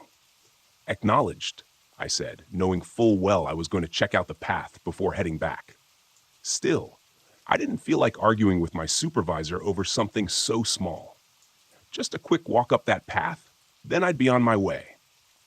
This path was even less established than the one I'd been on earlier, but I could clearly see the campers' imprints in the dirt as I went. Before long, I emerged into a small clearing, eyes widening with yet another unexpected discovery. The rough-hewn timber that framed the entryway was set into the near vertical slope of the hillside before me. It created a dark tunnel entrance that had clearly been sealed off with a heavy iron gate many years ago, likely by the Park Service to keep inquisitive hikers from falling to their deaths in an old, abandoned mine shaft. So it had been a mining camp, not a logging one. I didn't know there were any mines near here. Hell, I wasn't even sure what they could have been mining for. Coal? Maybe gold? Did they even have gold mines in Tennessee? Who knows? Certainly not me. Clearly, regardless, now that gate stood wide on its hinges, the remains of a rusted chain and antique padlock lying in the dirt nearby. Hell, I couldn't just turn around and leave. One of these dumbass campers had decided it'd be fun to explore a closed and restricted mine entrance. This is Tower 12. This is John D. Reed. Billy probably wouldn't be happy that I'd continued my exploration after he told me to head back, but there was nothing to do about it now. I wasn't equipped or trained for any sort of cave exploration or rescue. The Rangers had very specialized teams for that sort of thing. But I could at least poke my head inside and see if there were any campers, or hear them, confirm if they went inside. No answer from the radio. I tried again, with the same results. I tried a different approach. Tower 15, this is John from Tower 12. Do you copy? I said into the radio. I figured I might be able to at least get Nathan's attention if I was out of range of Billy. Tower 12. There was a burst of static that sounded like it might have contained the hint of a human voice, but it was too distorted and distant to make anything out.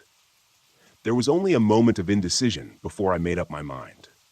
I knew it was reckless going into the mine, especially when my supervisor believed I was currently on my way back to the tower. But I had this nagging intuition that something might be wrong with the whole situation. Maybe someone was hurt and needed help. I couldn't just leave them there, knowing that I might be their only chance of rescue. In retrospect, I should have turned back and called it in to the ranger station. They could have mobilized the search and rescue teams that specialized in cave rescues. I should have. But I didn't. I pulled my powerful LED flashlight from my pack, turned it on, and headed into the pitch-black darkness of the mine entrance. The walls and floor had been smoothly carved many years ago, which made my footing uneventful, and the tunnel itself was mostly a straight shot. Several times during the first few minutes, I turned back to watch the bright square of daylight at the entrance gradually shrink to a pinpoint of light. By the time I'd taken the first dogleg turn of the tunnel, I was in complete darkness. It was a very strange feeling, oppressive almost. At one point, I turned off my flashlight experimentally, but after only a few seconds, I quickly flicked it back on. In that short time, my heart had been pounding in my chest, and some primal fear had begun growing inside me. It took a moment to calm myself. The darkness was absolute. It was almost as if you could feel it pressing in on you. My footsteps seemed much louder than they should have on the dirt floor, and the air was growing cold and damp the further I went. After another 100 feet or so, the smoothly carved tunnel ended abruptly in a wall of rubble. I couldn't tell if it was a cave-in at some point, or if this was simply where the miners stopped digging and hadn't bothered to remove the debris. But either way, it certainly appeared to be the end of the line. And then I saw it. I almost missed it because of the way the light and shadows played over the head-sized rocks strewn before me. But when I looked closer, I realized I was looking at a ragged hole in the wall. It was only 5 feet across or so, and definitely didn't look like the deliberate formation of the tunnel I was standing in now. It almost looked like the miners had broken into a natural void of some sort. Interesting. But there was no way in hell I was going in there. I was definitely not trained or outfitted for any sort of spelunking trip, and it didn't seem the sort of thing suited to the learn-as-you-go method. Just as I was turning back to make my way out of the mine, I heard the distant sound of voices echoing from the opening in the stone wall. The sound was faint, and may have just been my imagination, but I didn't think so. "Hello?" I called, pressing my face into the black abyss of the hole. "Can you hear me? I'm with the Park Service. I'm here to help you." Nothing. The air from beyond the breach was cold and smelled stale. Old. Wrong. It felt as if I didn't belong here. None of us did. There was a long moment of unbroken silence, and then I heard a voice again. Closer this time. "Did you hear that?" it said, presumably to a companion. It sounded like a young woman, nervous, uncertain. "Hello? Someone there?" That settled it for me. I carefully crawled through the opening into the space beyond. Shining my light around, I found myself in a small natural chamber, maybe 30 feet across, with an uneven ceiling of jagged rock that barely cleared my head. The first thing that caught my attention was the cracked lantern lying on the ground. It looked old, very old, maybe 100 years or more. A thick layer of grime and age covered its soot-blackened surface, and the glass was thick and uneven. Beside the askew lantern was a small leather-bound book, partially buried in the dirt and dust, with a moldering leather strap securing it closed. It looked like a journal. And without a thought, I tucked it into my backpack. Raising my light back up, scanning around the room, "Hello?" I called again. I didn't hear the voices anymore, but the narrow beam of my flashlight illuminated another tunnel in the far corner of this room, mired in darkness. "Can you hear me?" Once again, I got that feeling that something wasn't right. Then the voice came again. Closer this time. "Did you hear that? Hello? Is someone in here?" she asked, her voice trembling with apprehension. I hesitated, frowning. Something didn't seem right about the voice, but I couldn't put my finger on it. Before I could summon my words to respond, another voice called out. This time, it was clear. The voice of a young man. "We can hear you moving around in there. Please help us. We're lost, and our friend is hurt." Hear me moving around in there? I was shouting to them. I sure as hell wasn't trying to hide. Could they not hear me for some reason? I stepped forward to the secondary tunnel and raised my voice again. "I'm with the Forest Service." It was then, when I reached out to steady myself against the wall of the tunnel entrance, that my hand met something wet, and I recoiled in disgust, thinking I had just grabbed a handful of some subterranean slime. When I shone my light on it, however, it became very clear the reality was far worse. Blood. I stepped back, trying to keep the panic that was fighting to take control of my rationality at bay. I needed to keep a level head, for now. Panning my light around, I saw an astonishing amount of blood painting the wall and floor in front of me. Somebody had definitely been hurt, and badly. With blood loss like this, I wasn't sure I'd be able to stabilize them long enough to get rescue in here. What the hell happened here? And why did the hikers continue into the cave after one of them was injured this badly? Unless they lost their light and got turned around, there was no way for them to get lost. There hadn't been any branches to this tunnel since I first entered. All they had to do was turn around and walk until they saw daylight. The man's voice called again, colored with the unmistakable tinge of fear. "What the hell is that? Hurry up, Becky. Take my hand." He seemed to be getting closer. At least if I could guide them to my voice, maybe I could get them out of here. Get to higher ground. Radio for rescue evac. They had a helicopter permanently stationed at the main ranger station. It could be here in 20 minutes if I was able to reach them. The woman's voice came again, and this time I froze. "Did you hear that? Hello? Is someone in here?" All at once, it hit me. The indescribable unease I had been mostly successful in repressing now fought back with renewed vigor. I realized in that moment what I had missed previously.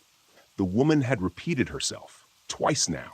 No change in her inflection, no variation in emotion or urgency. It was exactly the same, down to the syllable. It was like I was listening to a recording. "Did you hear that? Hello? Is someone in here?" repeated the male voice, now even closer. "Hurry up, Becky. Take my hand." Below the words, I could hear the stealthy sliding of something over rocks. It seemed like it wasn't too far beyond the tunnel entrance now, but I wasn't going to wait for it to emerge from the darkness. I didn't think that what I'd see emerge from the darkness would be a couple of college kids who'd had a rough time of it during a weekend camping trip. Allowing my panic to run free, I turned and threw myself through the cave breach and landed roughly on the flat stone floor of the mine shaft. Beyond skinning my hands to hell and banging my knee on a rock, scrambling my feet with a hiss of pain, I ran as fast as I could, not realizing until I finally burst into the waning light of the late afternoon that I had lost my rifle somewhere in that cave. It was darker than it was when I first entered the mine, and a quick glance to the sky showed the angry black thunderheads that had moved in. As promised, much faster than I had expected. I quickly swung the iron gate closed on screeching hinges and looped the chain between the bars as tightly as I could, securing it rather lamely with the hasp of a broken padlock. I stood there for a long moment, bent over with my hands on my knees, trying to catch my breath outside the mine entrance when I felt the first drops of the coming storm on the back of my neck.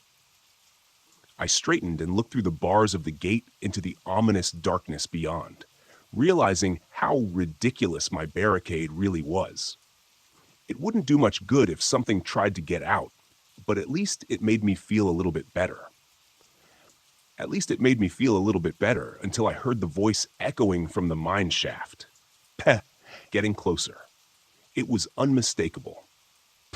Uncanny. Hello, can you hear me? I'm with the Park Service. I'm here to help you. By the time dawn arrived the next morning, I had climbed down from my temporary shelter in the low boughs of the red cedar and tried to work out all the painful kinks from my stiff shoulders and neck. The night had not been kind to me, but I was alive, which is more than my fiercest mind expected after yesterday. The night had been harrowing. There was no better word to describe it. The rain hissed among the trees and stung exposed skin angrily, driven by the banshee wail of the wind rushing through the forest, accentuated by the chaotic flashing of lightning and the heart-stopping crack of thunder.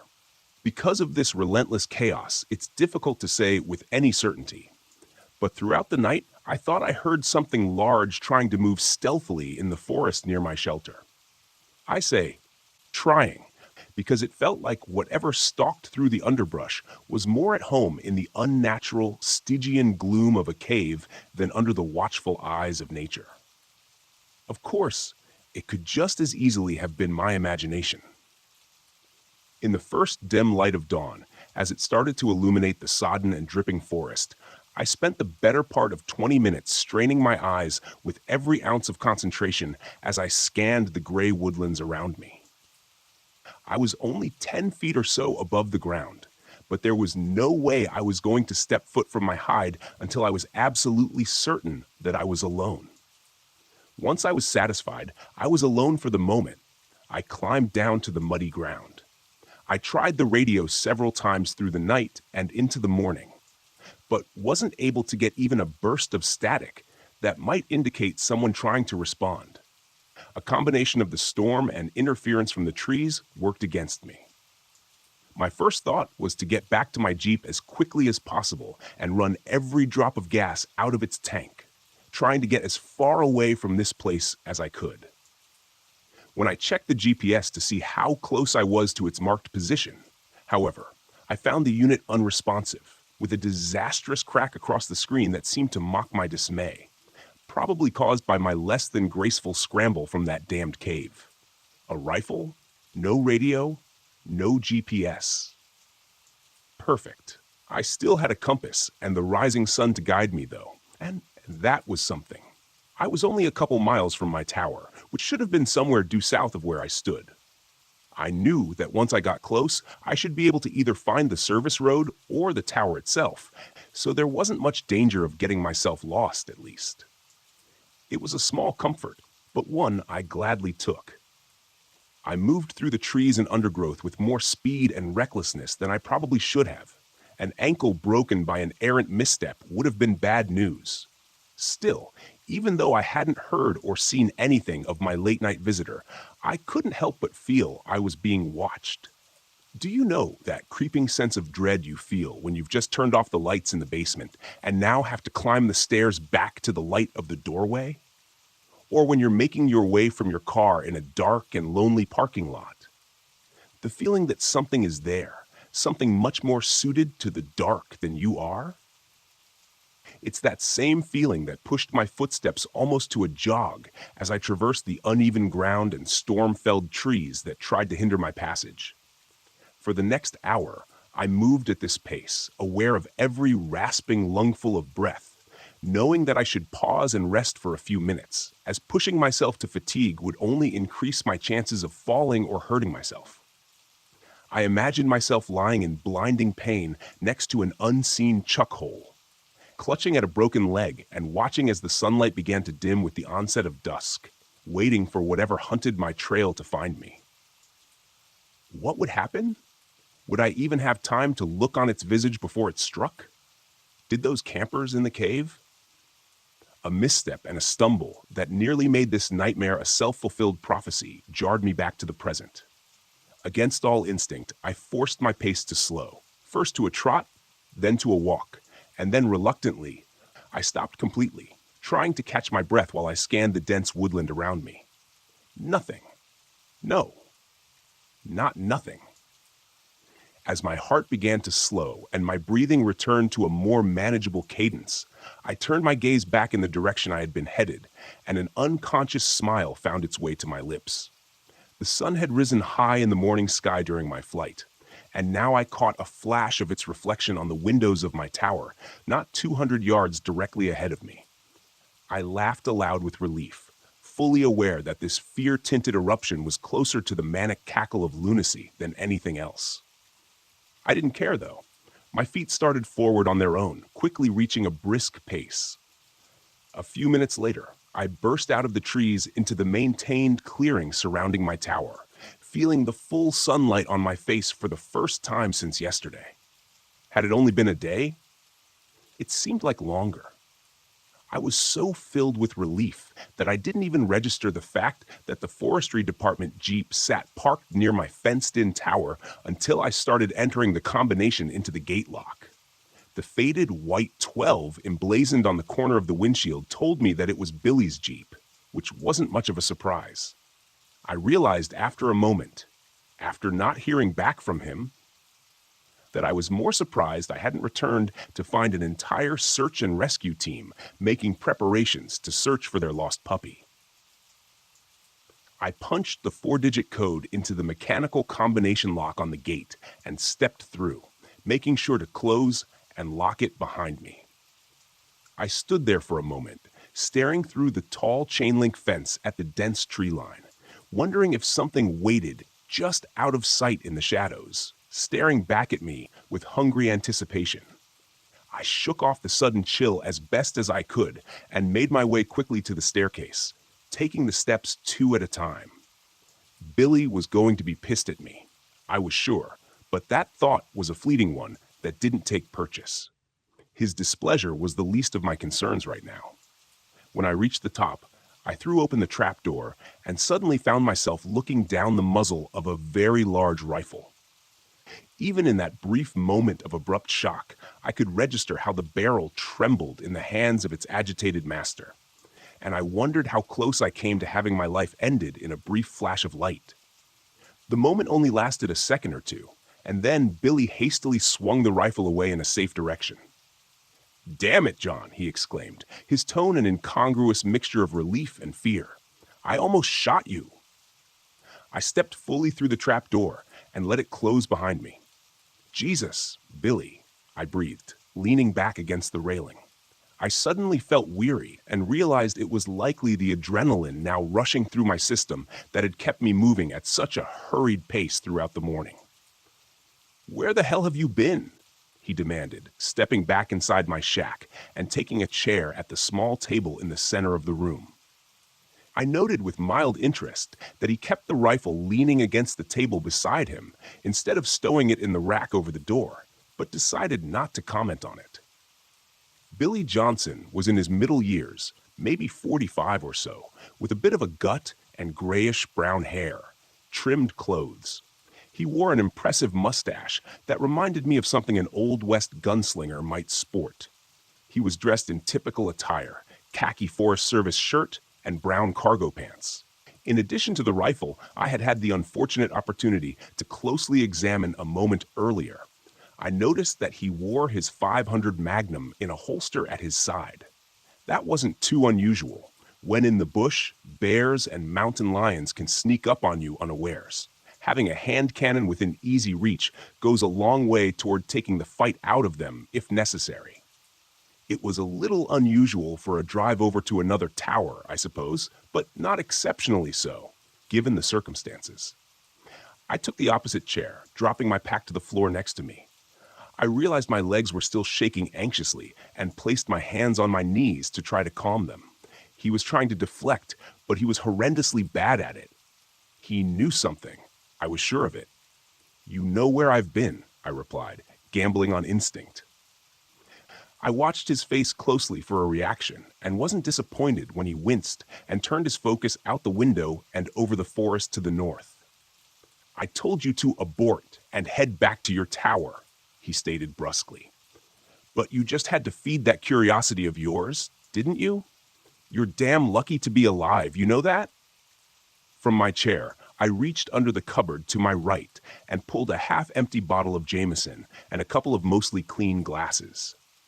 Billy turned his head and raised an inquisitive eyebrow.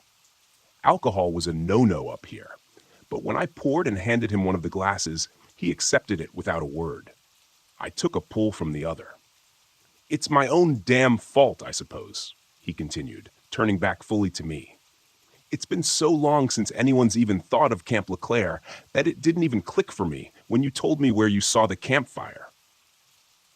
I took another drink and then poured a bit more of the whiskey. "Camp LeClaire," I repeated. "That old mining camp?" "Logging camp, actually," he corrected me. "The mine was there long before the East Atlantic Logging Company set up out there. Nobody knows who dug it. Hell, nobody even knows when it was dug, a long time before the 19th century at least. Camp LeClaire was established in 1872, and the mine was old even before that." He looked at me in earnest for the first time since I'd returned and frowned. "You look like hell, John. Got caught in the storm, I'm guessing. Hell of a storm." I only raised my eyebrows as if to say, "What an understatement." Billy nodded knowingly and took another swallow. "Did you find the campers at least?" I shook my head and turned to look out the window to the north, where I could almost envision the black void of that mine entrance staring back at me. "No," I said softly. "I tracked them to the mine but lost them in the cave." I jumped when Billy's glass hit the floor, and he was out of his chair before I even realized it. Billy hadn't moved from his seat, but now both hands were splayed on the table before him as if to steady himself. His pale blue eyes were wide and fixed on me. "You went into the cave?" he said, a sudden and horrifying realization dawning on him. It was then I realized my mistake. He hadn't known. He thought I had just discovered the camp and the mine, and then got caught in the storm overnight. A close call, but nothing that couldn't be undone.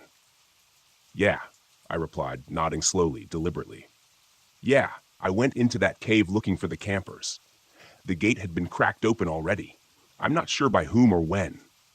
I leaned forward in my chair and stared hard at him. "Billy, there's something in there. I think it got those campers. I think it followed me out." Billy Johnson's face had gone white then, and I thought for a moment he might pass out. He scooped his glass up from the floor with numb fingers and poured himself another splash of whiskey, downing it in one gulp. When he spoke again, it sounded far away and distant. "Utami," he muttered. "That's what the Chickasaw called it, and they were here long before we ever were.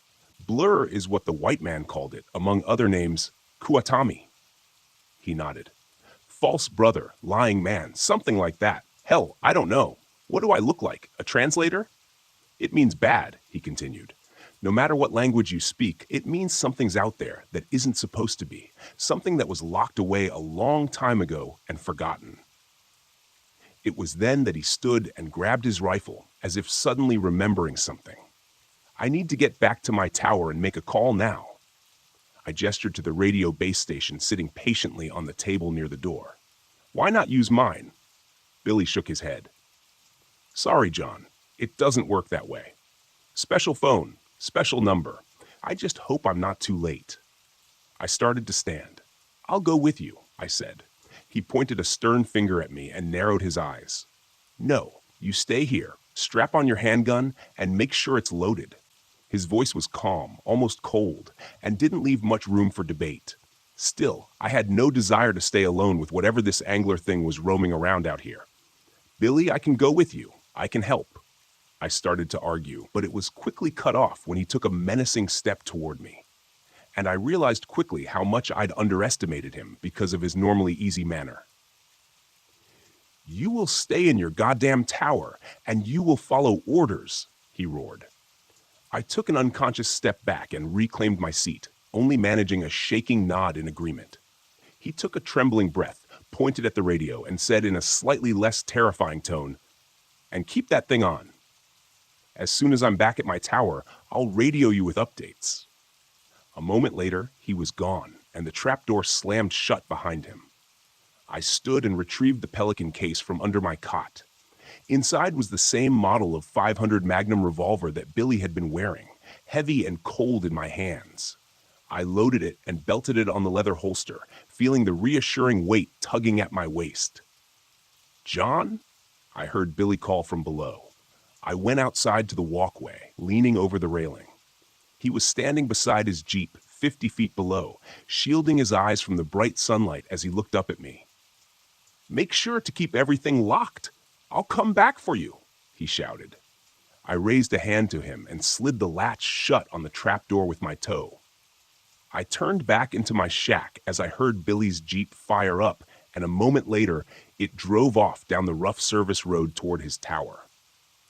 I glanced back to the north, to the place where I had first seen the campfire smoke rising the day before, and suppressed a shudder. I was alone again, safe in my tower and armed, but alone. Abruptly, like an unexpected wave of nausea, the feeling that I was being watched washed over me with a chill, making the hairs on the back of my neck stand on end. I looked back over my shoulder to where Billy had been only a minute before, but saw only the rough service road and dense, impenetrable tree line beyond. That's probably just my imagination, but the feeling didn't diminish, and with every passing breath, I was more and more certain that there was something nearby, just out of sight, standing stone still in the gray-green foliage, waiting. I stood there a long moment, eyes straining for any hint of movement or alien shape among the shadows. But if there was, my human eyes weren't sharp enough to pick it out. I stepped back through the open doorway of my shack and dropped down into the chair again, my eyes catching the bottle of whiskey before me. I was tempted to pour another drink to help settle my nerves, but I could already feel the tickle of a buzz at the edges of my mind from what I'd already drunk, and quickly decided that was the last thing I needed for my reflexes and awareness to be dulled right now. I'd made more than one poor decision in the last 24 hours, and I didn't think adding another to the pile was such a great idea. Grabbing the bottle, I screwed the cap back on and reached to return it to the sparse cover to my right. As I did so, my boot caught my pack, knocking it over. Without a thought, I reached down to move it out of the way, and then remembered the old weather journal tucked inside the front pocket, the one I'd found in the cave. I reached into the unzipped front pocket. For a frustratingly alarming moment, my searching hand couldn't feel anything in the compartment, and I feared that I'd lost it in my chaotic escape. But then my fingers brushed the familiar shape, and I withdrew it, setting it in front of me on the table. I could see the book much more clearly now in the daylight. It wasn't overly large. A little larger than my hand, and maybe the thickness of my thumb. There were no markings on the front except for a simple, grimy brass loop that secured the leather strap holding it closed. I wasn't sure I wanted to see what was inside, but I needed some answers. Anything. A stray sound from the trees below rose to my ears, and I froze, listening intently for more, but none came. The forest around me was silent again, and I turned my attention back to the journal, pulling the strap free from the cover and turning to the front page. "From the pocket of Andrew Robinson," it said. The writing was neat and compact and distinctly male. The ink was a rich black, scrawled upon brittle yellow pages, and though faded with the years, was still mostly legible. I turned to the next page, where the entries began. I felt as though I had dropped into his account midway, as though this was just the latest in a series of journals that Andrew Robinson had been keeping. 23rd July, 1891. After nearly a week of hard overland trekking, we reached the abandoned camp late this afternoon, exactly where the old trapper said we would. Sequoia Arpani, tracker, has once again astonished me with his overland navigation skills. I must admit I was skeptical at the Yar in the old tavern, spun the crowded confines of the common house in Dun Creek, especially after I smelled the liquor on his breath. But the professor never gathered a moment. The man's instincts for reading human character are absolutely singular. The camp looks to have been abandoned, and I have to admit a certain unease as we inspected the rough cabins. There isn't a soul to be found, and it looks years abandoned, yet everything stands as if awaiting the loggers' return at any moment. Strange. 24th July 1891. Our small troop, both intrepid adventurers, made camp in the center of LeClaire last night. Those cabins likely would have been more comfortable, but I doubt any of us would have felt at ease intruding upon them. Richards laughed it off when someone mentioned how peculiar it was that the loggers had departed in such a hurry that they abandoned their personal possessions. But I could see in his eyes that he felt it odd as well. Sequoia, our ever-courageous and solid guide, seemed ill at ease and unusually withdrawn, refusing all conversation and only responding in queries with quiet grunts. Something of concern hides behind his eyes, though, and I wonder what it is. Only the professor seems unmoved by the unusually still atmosphere of this place, and his typical infectious positivity keeps working at our unease, keeping it from expanding beyond its current state. Today, we spent much of the day exploring the area surrounding Camp LeClaire, and the sunlight was nearly spent when Dobson burst back into camp with news of his discovery. We all of us raced at a moment's notice behind him as he led us along an ill-used and nearly invisible footpath that led ever ascending upon the side of the northern rocky slope. When the path terminated, we were deposited before a truly curious sight, a barricaded tunnel entrance that had been bored into the rock face by some unknown hands.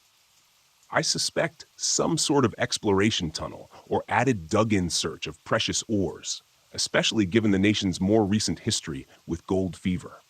The wooden barrier that had been roughly assembled from a hodgepodge of heavy timber beams was curious, and several of our group commented on it. But the professor dismissed the triviality, so the matter was dropped. It is far too late in the day to proceed any further, but we plan to penetrate the barricade and enter the tunnel in the morning. The excitement among the men is palpable. 25th July 1891. Sequoia is gone. He took his supplies and his prized Winchester rifle and fled sometime during the night like a phantom. This is a shocking blow to all of us, foreign to the professor, with whom the Pawnee Tracker had partnered for a number of years across much of the eastern states.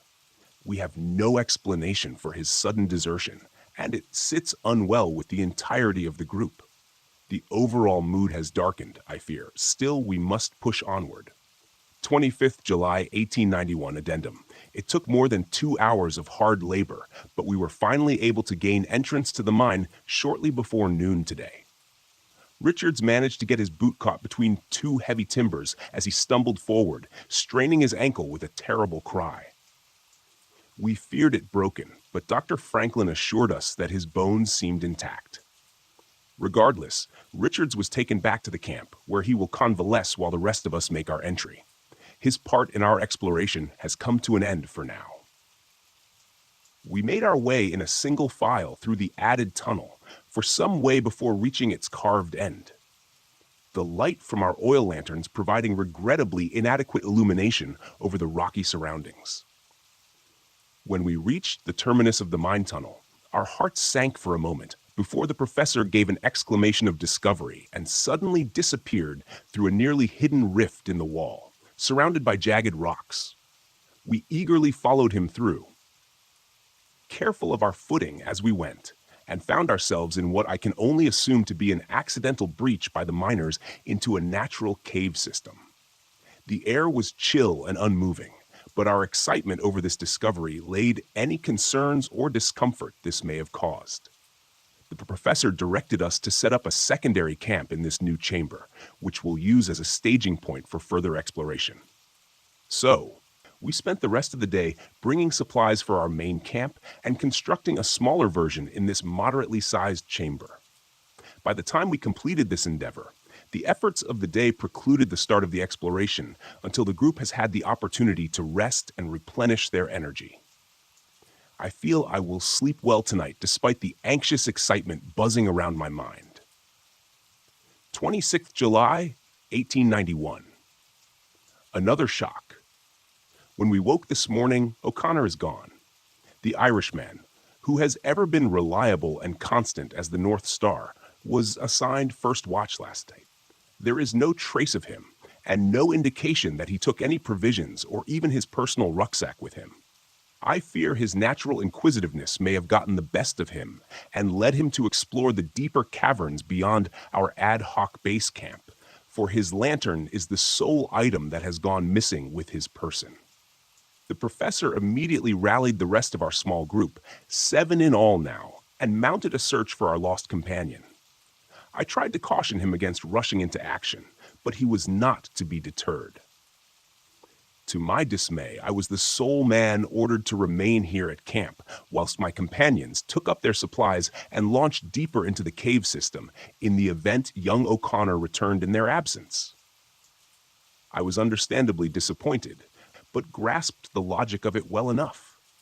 I would loathe to think of O'Connor returning only to find us all gone, and then losing himself again, trying to find us. I shall endeavor to rest a bit. With luck, my companions will return before long with our lost compatriot. 27th July, 1891. I am at my wit's end, and I'm unsure how to proceed. It has been more than a day since the professor led the rest of the men in search of poor O'Connor, and I have felt their absence as keenly as I am aware of my own solitude in this cave. I've seen nothing of our missing companion or the party that delved deeper into the system yesterday morning, and I know their lanterns did not have sufficient fuel to carry them for this long without other means of illumination to guide their return. I fear they are hopelessly lost. I myself had to return to Leclerc for more lantern oil for my waning light. I must admit, with no little embarrassment and some reluctance, to my return to this dark place, which no longer carries any of its former adventurous excitement or fascination. It is now nothing more than a doorway into the deep places below the earth, where men were never intended to tread. But the growing apprehension is not the worst of it. The sounds, by heaven's grace, the sounds. I first became aware of them last night as I did my lantern and tried to set myself to sleep. At first, it was only an indistinct and muted echo, which may have been interpreted as nothing more than the distant whistle of wind or other natural sound distorted by the unique acoustics of this place. Then I heard the distinct tonal qualities that could only be a man's voice. I instantly rose and took my lantern, raising the flame and rushing to the entrance of the cave that swallowed my companions. There I stood, listening with such keen focus that I felt beads of sweat upon my brow. I would swear upon a holy book that it was the distant call of the professor himself, and I eagerly called back with as much fervor as I could summon, hoping desperately to guide them back to me. However, the instant I called out, the voices vanished, and I was met only with the suffocating silence of an open tomb. There I stood, straight as a sentinel, praying for a response from my friends. After several minutes of absolute silence, my thoughts began turning to dark things. I became painfully aware that anything beyond the weak cast of my lantern would be utterly invisible to me. But I, on the other hand, would be lighted as a beacon to it. I pushed these thoughts from my mind as forcefully as I could, inwardly chastising myself for seeing ghouls where none existed. I was about to call out again to my lost companions when I heard it. The voice came again, echoing from the claustrophobic abyss that lay before me, mired in the blackest darkness one could imagine. It was still some distance away, I estimated, but I was certain it seemed closer now. When the third time I heard it, I was just barely able to make out the words, but it was enough to be sure. My own words echoed back at me from the depths of that damned cave, and in my own voice, I staggered and nearly dropped the lantern. At that moment, could the legends be true? The professor always seemed to believe them, though I must admit I attributed his faith to the unwavering certainty he held in those things lost to antiquity. He'd always maintained that a legend, especially one whispered by so many indigenous people without mutual contact, must have some root in truth. But that line of reasoning is antithetical to modern civility, and I must reject it and focus on the more probable explanation that my already stressed nerves were turning my fears against me. The voices must be those of my companions, lost in the dark, but near enough to hear their calls. They must be. I'm not certain what lies next, but I know that I cannot abandon my companions, my friends, to wander the darkness until they fall from exhaustion or dehydration. Not while I might yet help them. I will leave this written account at the entrance to the cave. This lantern is nearly spent, but I have another with a full vessel that'll take its stead. If I do not return, at least someone may know of our passing here. May God be with us all. I closed the journal with a trembling hand, momentarily lost in what I just read. How is it possible? The journal was more than 130 years old. No animal alive then could be what pursued me now. What if it's not an animal? The sudden burst of static from Billy's call that simultaneously erupted from my radio base station and the portable handset clipped to my shoulder made me jump and drop the journal to the floor, heart pounding.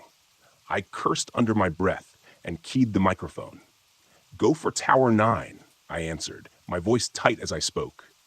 My eyes drifted out across the sky to the east, where darkening thunderheads had been unknowingly gathering and marching slowly in my direction. I shook my head. Icing on the cake, I thought. "John, what's your position?" asked Billy, the self-assured authority that filled his tone now strangely absent, replaced with something else, fear. I frowned a moment at the question before answering. "What do you think, Billy? I'm in my tower, just like you told me." A strange pause before he spoke again. "John, this isn't some sort of joke, right? You're not outside my tower?" I was growing more agitated by the moment. What sort of question was that? I had no Jeep. There was no way I could have made it to his tower in such a short amount of time, even if I'd wanted to. "No, Billy," I answered with more force than I intended. "I'm not outside your tower." I stopped mid-sentence, a horrified realization sweeping over me. In that moment, I tried to speak, but my mouth had gone dry. "Billy," it was all I could muster. The radio was silent as my eyes slowly drifted to the west, where I could just make out the small, lonely shape of Tower 12. Barely visible over the darkening blanket of green, was that a gunshot? Another night, another goddamn night stuck in this window-lined prism. At least I have a good view, so I guess that's something. The storm raged all night again last night, and only let up just before dawn. At one point, the winds were gusting hard enough to rock the tower, which was a bit disconcerting to say the least. As I stand out on the wet catwalk around my shack, I see that the clouds haven't let us go just yet, and look every bit as pissed off as they did yesterday afternoon. It seems like the last dry season has come to an end, which is good since I've been slacking a bit on my fire-watching duties over the last couple of days. Gallows humor, right? Due to that, or I'm sitting in the corner in a fetal position crying. I've been told by my ex-fiancée that I'm not an attractive crier. I haven't heard Pete from Billy since his last terrifying broadcast to me yesterday. I tried to reach him several times since then, but no dice. I've also tried reaching Nathan and the ranger station, but all I get is static, even from my base radio set. When I first started here, I remember Billy telling me during my brief orientation that the radio should be able to reach out 50 miles or more, so I'm not sure what's going on with them. Update.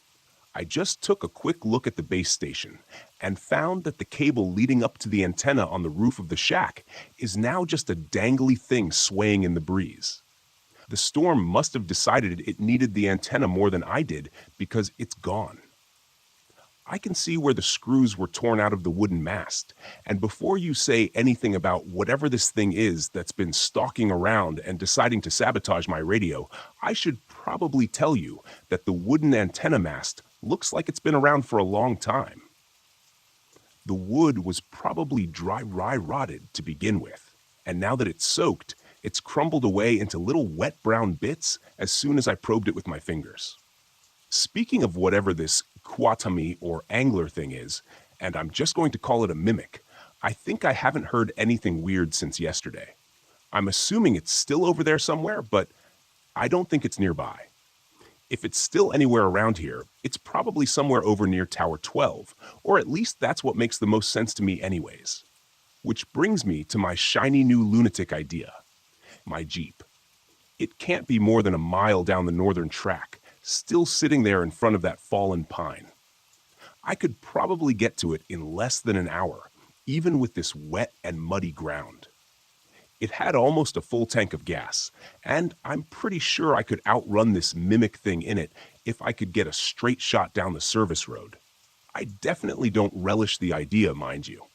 Every instinct is screaming at me to sit my butt right down where I am in this tower, and I know the ranger station will start getting a little antsy when Billy doesn't check in after a few days, but I'm also thinking they may extend it out a day or two in light of the foul weather. Maybe 5 days out in the wilderness, and then I'll have a ranger truck parked outside my tower. The question is, what they'll find when they get here. See, I've been thinking about it. Billy definitely knew more about this thing than I do. Certainly enough to not open the door when he heard it outside pretending to be a Girl Scout selling cookies. That makes me think that maybe the fence and the trapdoor might not be enough to stop it if it really wants in. As Pants shittingly terrified as the prospect of leaving the tower and making for the Jeep is, sitting here cornered in my window-lined shack, just waiting for it to show up in the middle of the night, is worse. At least I have a chance out there. I still have the Magnum. It's been holstered to my belt since yesterday. They don't issue pea shooters for bear protection out here. This thing is the most powerful handgun in mass production. It'll put down anything in North America as long as you can hit it right. Any normal animal, anyways. Who knows what this thing is capable of? Still, it does provide a level of comfort and gives me some confidence that my plan may work. It's on my side for now. I'm going to try to eat a granola bar to put something in my churning stomach and try to build a little energy. I don't think I've eaten anything since yesterday. After that, I'm grabbing my pack and heading out. Wish me luck. I left my tower shortly after 10 a.m., and let me tell you, those were some of the most difficult first steps I've ever taken in my life. Stepping out through the chain link fence into that open space beyond my small compound felt like I was stepping off the roof of a skyscraper. When I closed the gate behind me, I stood there motionless. Must have been 5 minutes, frozen in place with my hand clenching the grip of my revolver that's holstered at my belt. Even with all the stress and anxiety swirling around in my head, I was amazed at how keen my senses seemed in that moment. I felt like I could hear every rustle of leaves and smell every damp patch of moss in the thousands of acres of wilderness surrounding me. In that moment, I felt very small, very insignificant, trivial. When my chest began to ache, I realized that I'd been holding my breath in subconsciously, afraid to make even the smallest sound. I let out a slow breath and forced myself to breathe normally again, scanning the trees. I turned slowly in a circle, eyes searching for anything that seemed out of place, like it didn't belong. But there was nothing there. Everything seemed normal, at least to me. Casting one last look over my shoulder at the refuge of my tower, I started off along the seldom-used service road to the north, careful of my footing on the muddy and uneven ground. I allowed myself to move at a slow jog, fast enough to make good progress, but not so fast that I was announcing my presence to the world. Not so fast that I couldn't hear the forest around me over my own breathing. I stopped a couple of times during my trek to catch my breath and take a drink of water, and thankfully still seemed alone and unpursued for now. I wondered if it was out there somewhere among the dense trees, hiding in the muted gray shadows of the forest. Or perhaps it had returned to my tower in my absence and found it empty, and was even now tracking my flight along this trail. If I paused long enough, would it suddenly appear, rounding the gentle curve behind me as it caught up to me in order to prefer to move more stealthily among the trees and underbrush, laying in wait alongside the path ahead, ready for my approach? I had to forcibly shake myself of that line of thought. It wasn't doing me any good now. I was committed to my plan. The thought of retracing my steps and returning to my lonely watchtower held just as much terror, because now it's out there, unmanned, unwatched, and abandoned. For all I know, the mimic could be there at this very moment, ransacking my shack. I definitely didn't want to walk in on that little scene. I can promise you that much. I ended up making surprisingly good time on that northern path. It was only about 30 minutes before I saw the dim shape of my Jeep waiting dutifully in the middle of the path ahead. The matte tan paint job and black cloth roof stood out remarkably well against the muted greens and browns of the surrounding forest. Urging my pace to quicken, I covered the last 100 yards before I even realized it and found myself standing at the door, hand on the handle. I paused. A chill ran down my spine, inciting an unbidden shiver, and I realized then how quiet the forest around me was. I wasn't sure how long it had been this way. I felt that something was out of place, and so did the native fauna. On any given day, the trees were alive with the sounds of wildlife. Squirrels and chipmunks chittered, insects buzzed, and 1,000 varieties of birds called and sang from the treetops. Not now, though. Now it was as if they had all left. It felt very alone in that moment, only not quite alone. Somewhere out there, in that sea of trees, something stalked, something that didn't belong in the light of day, something that didn't belong under the watchful eyes of Mother Nature. I was pretty sure she wouldn't have let something like the mimic evolve had it not been hidden in its underground realm. The door of the Jeep was thankfully quiet as I depressed the latch and swung it open. If this had been a horror movie, I'm sure an ear-splitting screech would have erupted from its hinges.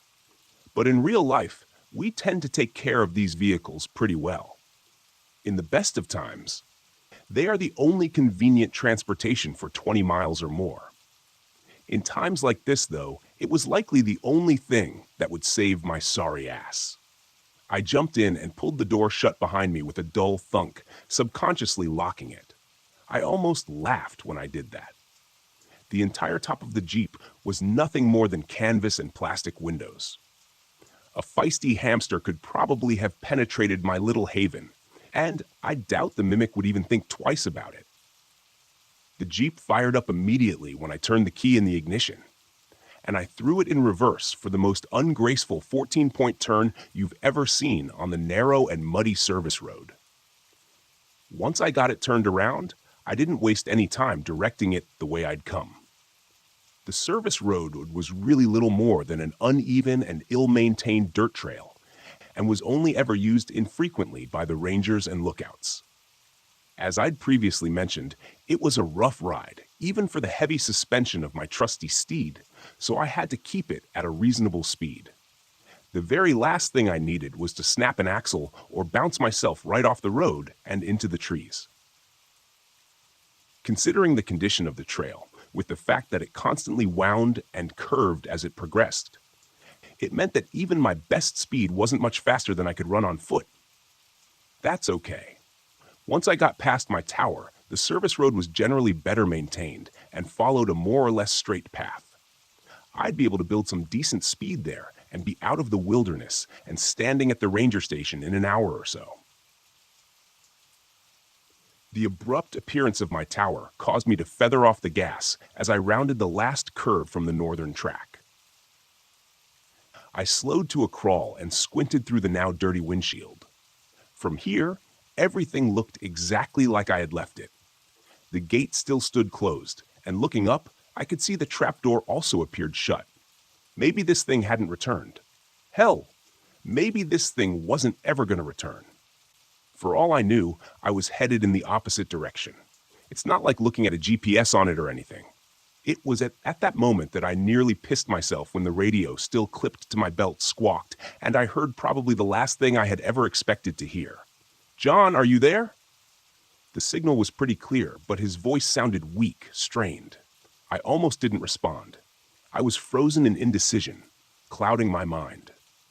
I didn't know what I could trust to be true, but I doubted that this mimic had read the radio manual and learned how to operate the handset.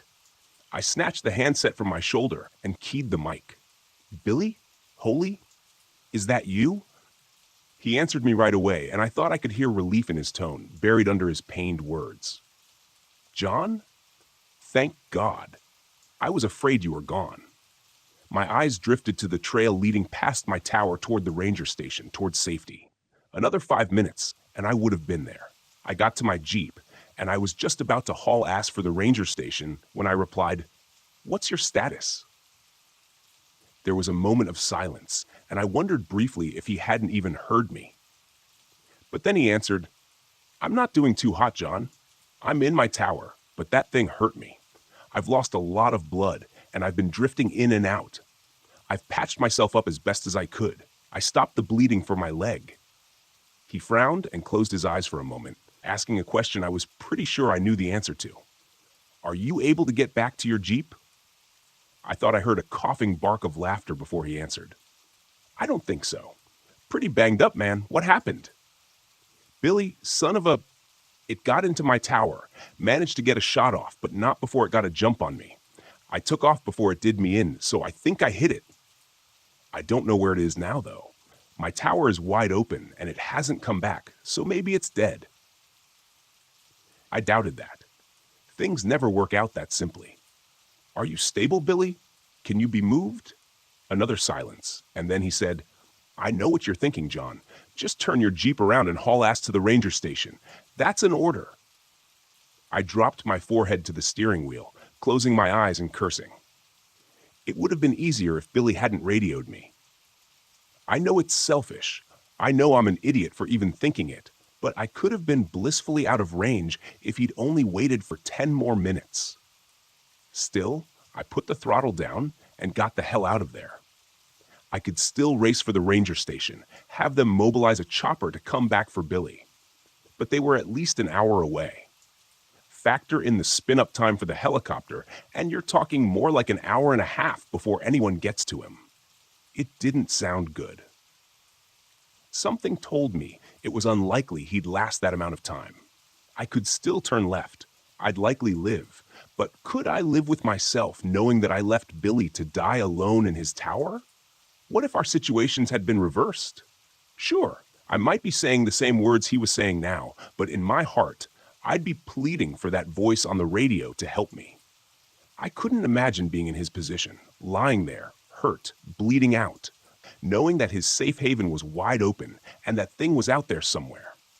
Look, I know what you're going to say. I know what you're probably saying already. Don't be a dumbass. This is exactly why everyone dies in a horror movie. I get it, believe me. I get it. But this wasn't a movie. My friend was lying there, dying in his shack. If I could get to him and get him into the Jeep, we could both get out of there, leaving this twisted nightmare behind us. Billy, I'm headed your way. Get ready, because we're going to wrestle you down the stairs and into my Jeep as quickly as we can, I said, cranking the wheel to the right and taking the western trail with more speed than I should have. John, I gave you an order. Get out of here now.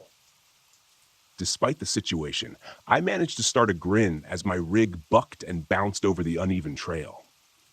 Billy, I'd like to take this opportunity to officially tender my resignation from the Fire Watch. Now shut your mouth and conserve your strength. I'll be there in 15 minutes. 15 minutes. Trying to be a pretty good guess, and before long, I skidded to a halt outside Tower 12, next to Billy's ride. I opened the door and stepped out into the quiet air, my handgun coming from its holster and held before me like some sort of shield. I took a quick moment to let my eyes roam over the surrounding woodlands for any sign of movement, before quickly jogging around my Jeep and toward the compound's entrance. I passed through an open doorway, taking note of the heavy chain-link gate that was lying twisted 15 feet inside the fence. Another dozen paces, and I was at the base of the stairs, craning my neck to make sure nothing was awaiting me above. I kept the mic on my shoulder and said in a low voice, "Billy, I'm outside your tower right now, heading up. For Christ's sake, don't shoot me." I turned the volume on the speaker down just in time for his response. "Damn it, John. I told you to leave." Despite his words, the gratitude and relief were clear in his tone. I started up the stairs, revolver still held at the ready as my other hand ran lightly up the railing. My eyes were drawn to the red-black spots staining the gray paint of the steel steps. I found even more of the viscous liquid on the railing as I continued my ascent. Blood, but not Billy's. God, I hope that thing is lying in the woods, breathing its last breath. He definitely hit it, but I had no way of telling how seriously it was hurt. In a human, red blood indicated an arterial bleed, which was typically a fairly significant injury. With this thing, who knew what black-red meant? I climbed the rest of the stairs around the tower and stopped just below the open trapdoor. "Billy?" I called cautiously.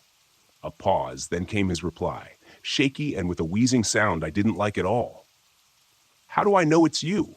Say something I couldn't have heard you say before." "I have always admired and respected you," I answered without hesitation. He said under his breath, "Come on up." I took another couple of steps, cautiously poking my head through the trapdoor. Billy was sitting upright, more or less, resting his back against the doorframe of his shack and aiming his own handgun generally in my direction. As soon as he saw my face, he dropped his hand to the side, the stainless steel barrel clanging against the metal walkway. As I stepped fully through the trapdoor, I noticed two things immediately. Firstly, there was a significant amount of that black-red goo splattered around. Secondly, I realized how badly injured Billy was. His face had gone gray with a sickly paleness, and his breaths came in ragged hitches. Blood-soaked bandages wrapped both forearms, and his face was covered in a crimson rag taped haphazardly down. His entire khaki park shirt was painted in a hellish tie-dye of shades of red, but it was his leg that worried me the most. A tourniquet had been tied around his thigh, and he was groaning, but the pants leg was a cherry red below that, glistening in the late morning light. "Jesus, Billy," I exclaimed, holstering my gun and rushing to his side. He waved me off, saying, "All beside me. I know it looks bad. Save it for later. Let's get out of here before that thing decides to come back for another round." I nodded and stood again, taking a quick glance past him into his shack. A twin of my own tower, normally Billy's looked like a war zone now. His table and desk had both been overturned and smashed, along with his base-set radio on the floor. On the floor nearby was a satellite phone, its antenna and display obviously smashed during the attack. Lifting his arm over my head, I helped him to his feet. He grimaced in pain, but threw his remaining strength in with mine, and we began the precarious descent through the trapdoor. "Did you at least get to make your phone call?" I asked him as we took the steps carefully and agonizingly slow. He shook his head. "Got here just as I was getting ready to. Excusing your voice, telling me that you were from the Park Service and you were here to help." He looked at me with a shaking astonishment. "Sounded just like you, John." I looked over the catwalk, railing down at it. He winced again as we stumbled on a step. "Almost there, John," he continued. "Well, yeah, I've never seen anything like it." I shook my head as we reached the bottom step and moved onto the rain-soaked ground. I grunted with exertion. "Save it, Billy. We've got a long ride ahead of us. Plenty of time for that later." He just nodded as I maneuvered him and ran to the passenger side of the Jeep and helped him climb in. Once he was in, I hurried back around to the driver's side door, got in, started the engine, and pulled the door closed behind me. Throwing it into reverse, I felt the wheels break loose as I stepped on the gas with a bit too much enthusiasm. I swung the 4x4 around and put it into drive, pointing it back toward my tower and beyond. Safety. I only had a heartbeat's warning from Billy before I saw it barreling from the underbrush at us. It threw itself, a great mass, crashing into the side of the Jeep, and Billy scrambled to get away from it, damn near climbing over the center console in the process and knocking my hands off the wheel. In a panic, the Jeep swung wildly left, and I stomped down on the brakes to avoid slamming into the trees. One of the front wheels dipped off the road, and the steel bumper crashed through a small cluster of oak saplings, halting us abruptly. The engine stalled, and everything went silent in that moment as we froze. My breath hitched in my lungs, and my eyes widened in shock as I laid eyes upon the abomination for the first time. My first impression was that it was much larger than I had thought, but the nightmare visage before me eclipsed such a pedestrian observation. The thing stood in the middle of the trail, still shaking its head as if trying to recover its senses after the collision with a 2-ton vehicle. It looked vaguely humanoid in a sense, but it walked on 4 limbs, clearly proportioned to such a task. It was hairless, and its mottled pink-gray skin stretched taut over muscles, bones, and odd unidentifiable bulges. The limbs seemed to have joints that bent in all the wrong directions and ended in what had been claws, but instead of the distinctive keratin-composed sharp nails that seemed so familiar in the natural world, these seemed to be extensions of the creature's skeletal structure, protruding painfully through its veiny, translucent hide. The worst of all was the bulbous and disproportionately large head, topped with an oddly gaunt-appearing neck. It was oblong and reminded me of the shape of a feline's skull. Its mouth seemed a jagged tear across its face, with ill-fitting and chaotically positioned teeth that didn't seem to allow the mouth to close properly. I couldn't see any eyes, but where they should have been, instead, there were 2 bulbous and cyst-like organs, seemingly bulging and flattening in a slow rhythm as if bladders were filling with air or liquid. I reeled back in revulsion as it turned its sightless head in our direction, searchingly.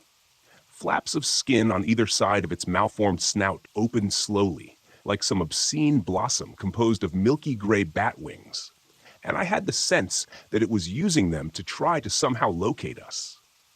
It was then I saw where Billy's shot had struck the creature in the face. One of the snout flaps was nearly completely severed, hanging limply in contrast to its sibling.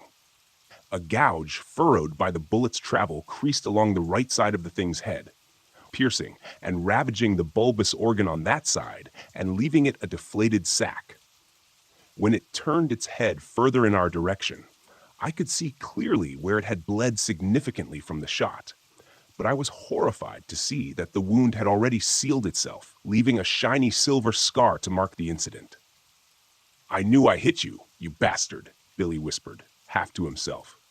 The mimic stopped its motion, and we watched as the uninjured bladder on its head expanded like a half-filled party balloon. It dipped its head a bit, and we saw 2 membranous slits in the top of its skull dilate. A moment later, the twisted sound of a human voice assaulted our ears. "I know you're out there."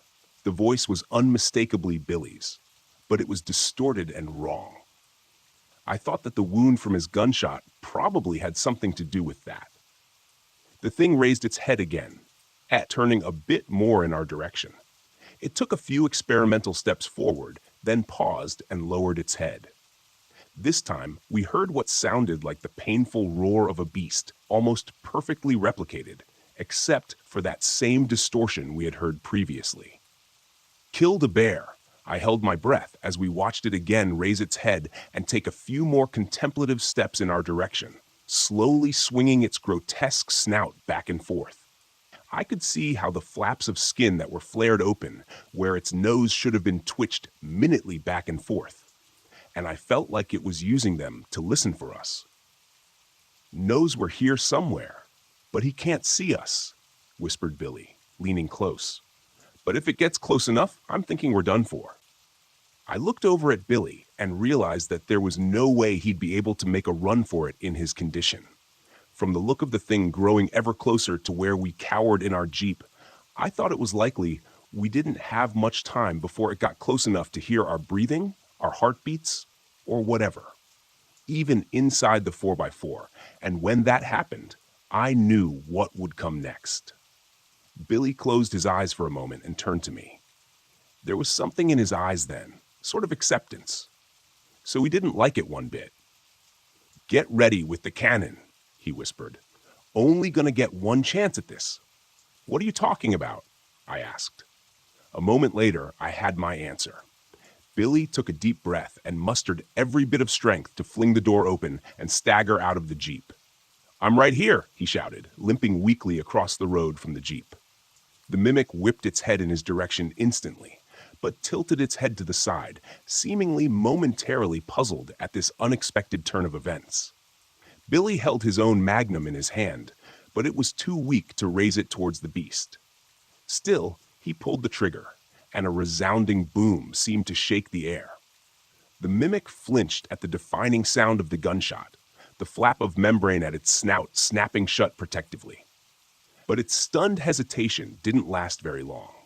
In an instant, faster than I would have thought possible, it launched itself on powerful limbs at Billy, knocking him to the ground and tearing at him with teeth and claws. I heard my friend screaming, then a horrible, soul-rending sound that I'll never forget as long as I live. But now was my chance, and I took it. I swung the door open and stepped out of the Jeep, my gun coming free of its holster in the same moment. The creature was preoccupied with what was left of Billy, but as soon as I brought the gun up and thumbed back the hammer, its head swung around at me.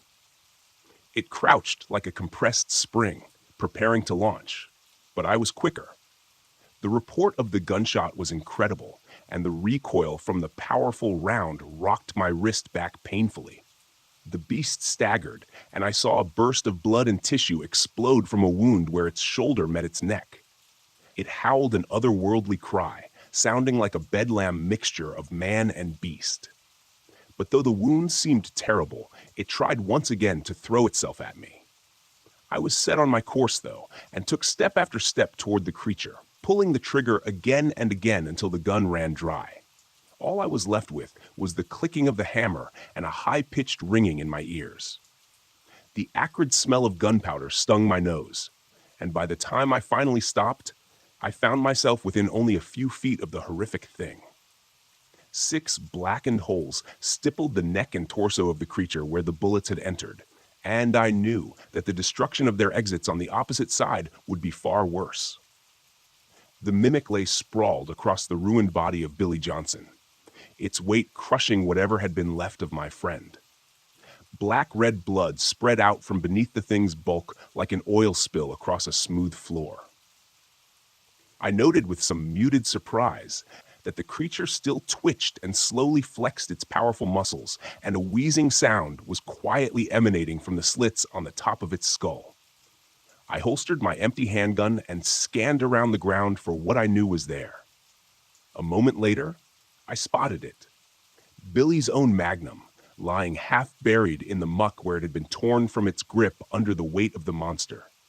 I snatched it up and shook it clear of most of the mud and grass. Opening the cylinder, I saw that only one unfired round remained. That was enough, though. I approached the horror before me without apprehension or pause, my eyes focused on this thing that had caused so much pain and terror. I thumbed the hammer back and placed the muzzle against the mimic's head, which still convulsed with some small remaining life. I didn't know if it would be able to heal from the wounds I had already inflicted. Logic told me it was unlikely, but the silvery scar I'd seen from Billy's previous encounter caused me to question everything I thought was possible. I felt the tremors from the creature vibrate through the gun as the barrel rested against its skull, right between where its eyes should have been. I tensed my finger on the cold steel of the trigger, and the crack of the gunshot echoed throughout the forest. It was done. But even as I walked back numbly to the Jeep and restarted the engine, I wondered if that was true. I thought back to the journal I'd read, written more than 130 years before, and how it alluded to the tales of this creature going back long before then. As I drove the Jeep along the rough and winding service road, I wondered at the possibility that what we encountered was the only one of its kind. That the same beast had somehow terrorized cultures separated from each other by great time and distance, spawning the legends that the author of the journal and his companions pursued. It didn't seem likely. And now the door was open.